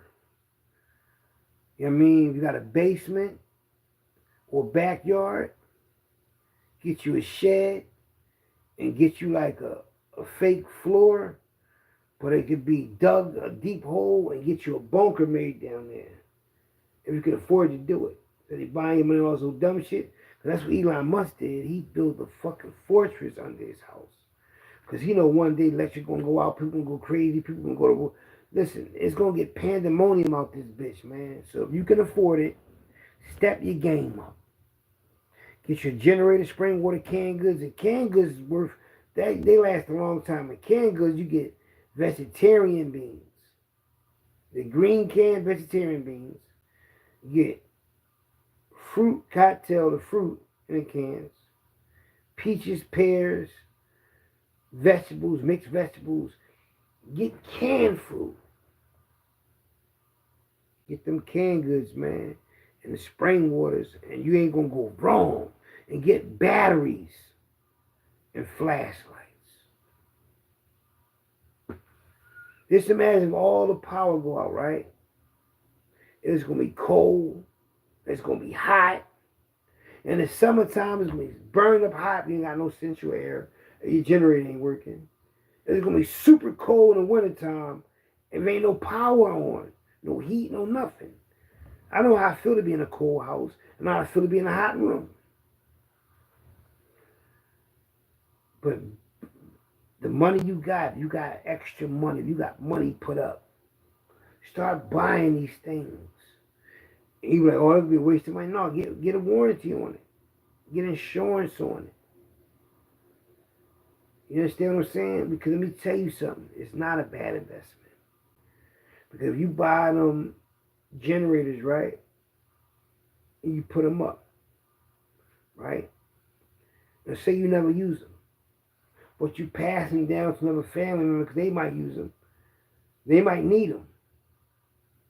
They might be in a situation one day where they use one, and they might sell for $1 million because there might be so much of a high demand for a generator, and everybody might be buying them out. Whereas though you'll pay $1 million if you need it that bad. I'm just thinking up ahead. If I had the money, I'd buy damn near 50 generators, and I put them in a warehouse. You never know how they come in handy. You know what I mean? Think about it. You buy 50 generators, put them up. Good investment. Because one day they're going to be worth something. They might come out with a way where, though, the way they come out with these phones, they might come out with a way where the generator can be this small. All type of devices. I know for a fact that in the next 20 to 50 years, everything will be different. Some of us going to be around, a lot of us not. But one thing I learned about being alive, everything that be happening seems like it's happening for the first time. Everything that comes out, arcade games, hip hop, movies, everything that's happening is happening for the first time. everything. So while you're alive and shit happening, it's happening for the first time. Like big world events, like when that 9/11 thing happened, that was crazy. I thought we would never have. And the crazy thing, that's the second time they try to knock that thing down. Remember? So it's like you watch stuff on history, you watch the news how they replay stuff. Like, man, that shit never happened in our lifetime. But it happens because it's all politics. It's all the way they change life, reality, police policies, the law. Everything that happens in life is based on reality about the change. Like anything that happens, it's just to keep things going, keep things moving along. And then when it's the year such and such, like it's 2025, reality changed. They would start telling people about this shit. Every time we get to a certain year, the reality changed. The way we dress, the way we sing, the way we listen to music, the music we listen to, the fashion, everything changed. Look at people old pictures from the 1960s to right now. All you gotta do is look and see how people change. Look how people used to dress. Look how people used to live. Some of the shit is funny. You know what I mean? Like, I'd never dressed like that. Look how they was dressing. Like, you know how difficult it is to wear shoes every day, dress pants every day, dress shirt every day. That's uncomfortable. You know? But people had to dress like that. That was the fashion. In 20 years, it might be a different fashion. You know what I mean? It's just so, to me, I'm not scared. I'm just so cautious about the future, man. Because it's so wicked. So much wicked shit happened, man. It's like the world's getting worse. And as it gets worse, you got to tighten your circle. You got to just start building within your circle. Let them know what's going on and getting your mindset together, getting your food up and everything. Because as time go on, you got to get away from people. Distance yourself. Because shit's going to change. If you ain't on top of your game to take care of you and your family, you're going to be fucked up out there. That's why you can't afford to just be with anybody. You can't afford to just waste time no more. You got to be in your right state of mind. You know what? I got to focus on my family, focus on what I got going on. So when this shit hit the fan, my family be secure. It's about securing your family, man. And that's why I'm grateful that I secure my family. I'm able to be there for them financially, mentally. You feel what I'm saying? Like, I'm glad I'm able to have the money. Whereas though my family members or my woman or somebody want to go on a trip somewhere because it's a family issue or something like that. Or I'm glad the money is there for that. You know? So I always tell my people, is put the money up. You never know it's going to be a rainy day. You know? And when you got money to go in the store, you can buy anything you want. You got money for any type of situation that comes up. Then you on top of your game, man. Because you only here for a few years, man. Shit ain't long at all. Just like when you ever notice something in life, something that you're doing, it could be playing sports, it could be playing with toys, it could be going to school, doing a certain thing. You ever notice whatever you do, you don't do it for forever, you don't do it for long. There's always something else to do. There's always something else to turn the page. That's life. That's why, like, I don't get too attached to things, because I know they're going to be here in the long run. Right? Because we ain't got that much time. If you're going to spend the rest of your life on the internet, then you're not really living your life. You're just on cruise control. Now, you can do other things in your life. You can spend some hours on here, but don't let it be your life. Don't be a prisoner. Because let me tell you something I learned from reading this book called Peace Pilgrim. This white woman, and she went around the world talking to the world, and mysteriously she got hit by a car. And all she was doing was going around and talking peace to people. Live inside your means and shit like that. And she once said, if you try to possess something, it'll possess you. If you try to possess religion, your family, relationship, it'll possess you.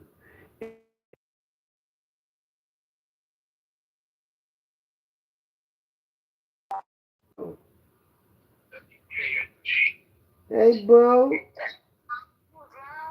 I'm about to cut them off to talk to you, baby.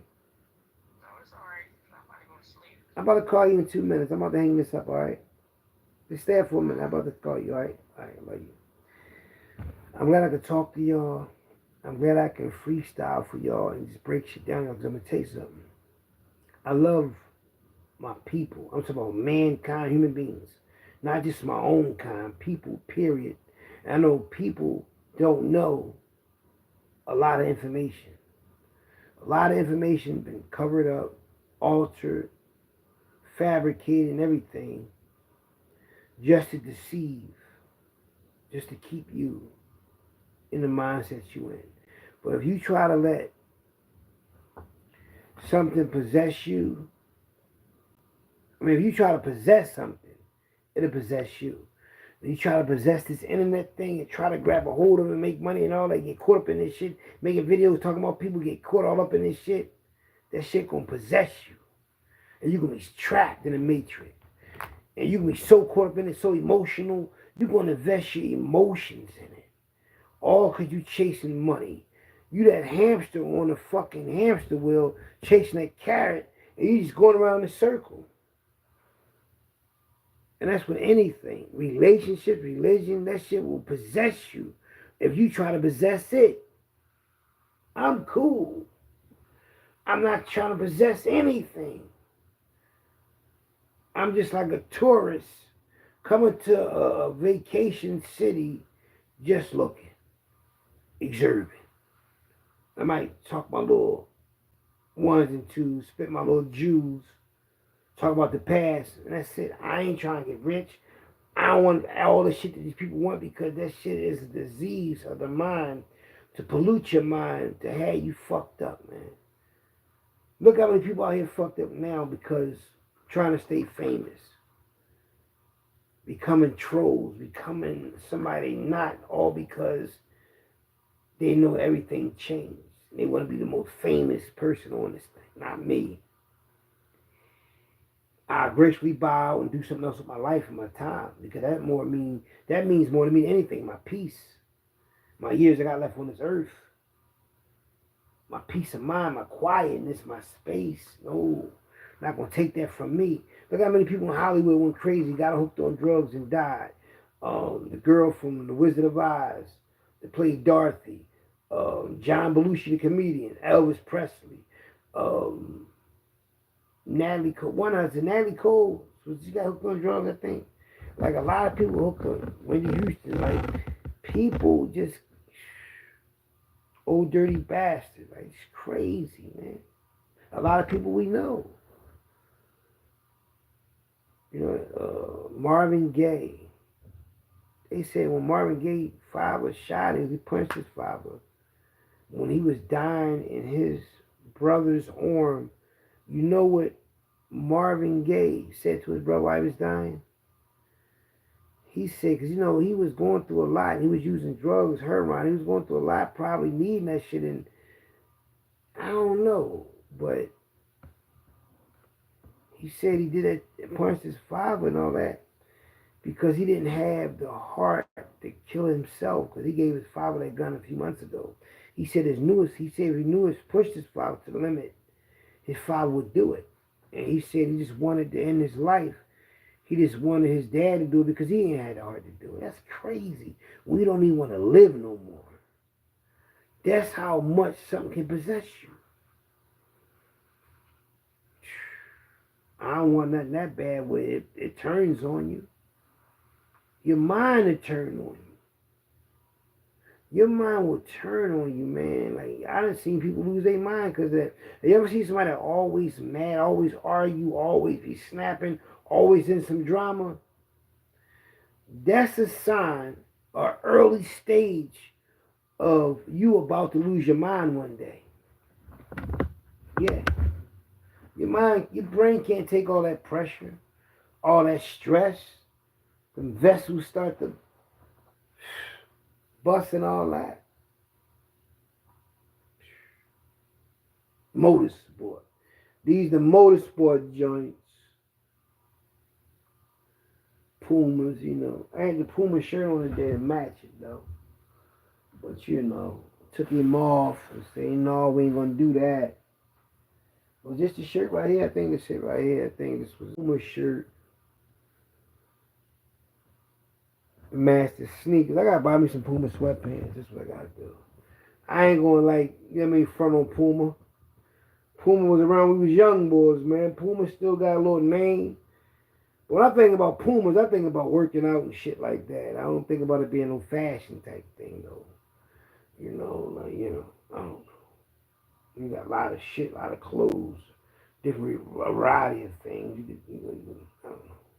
But anyway, let me go, y'all. Let me get on this flight, get on the road, get back to my crib. You know, get back down here tomorrow. I'm always at my mom's house, go to my house, back and forth, back and forth. Because, you know, you only get one mom. This CEO Free Trenches Hockey Raw. Thanks for watching the channel. Boom, watch it from the beginning, man. You like it. Share the video, man. You only get one time in this world. What you gonna do with it? Don't let your brain fuck you around.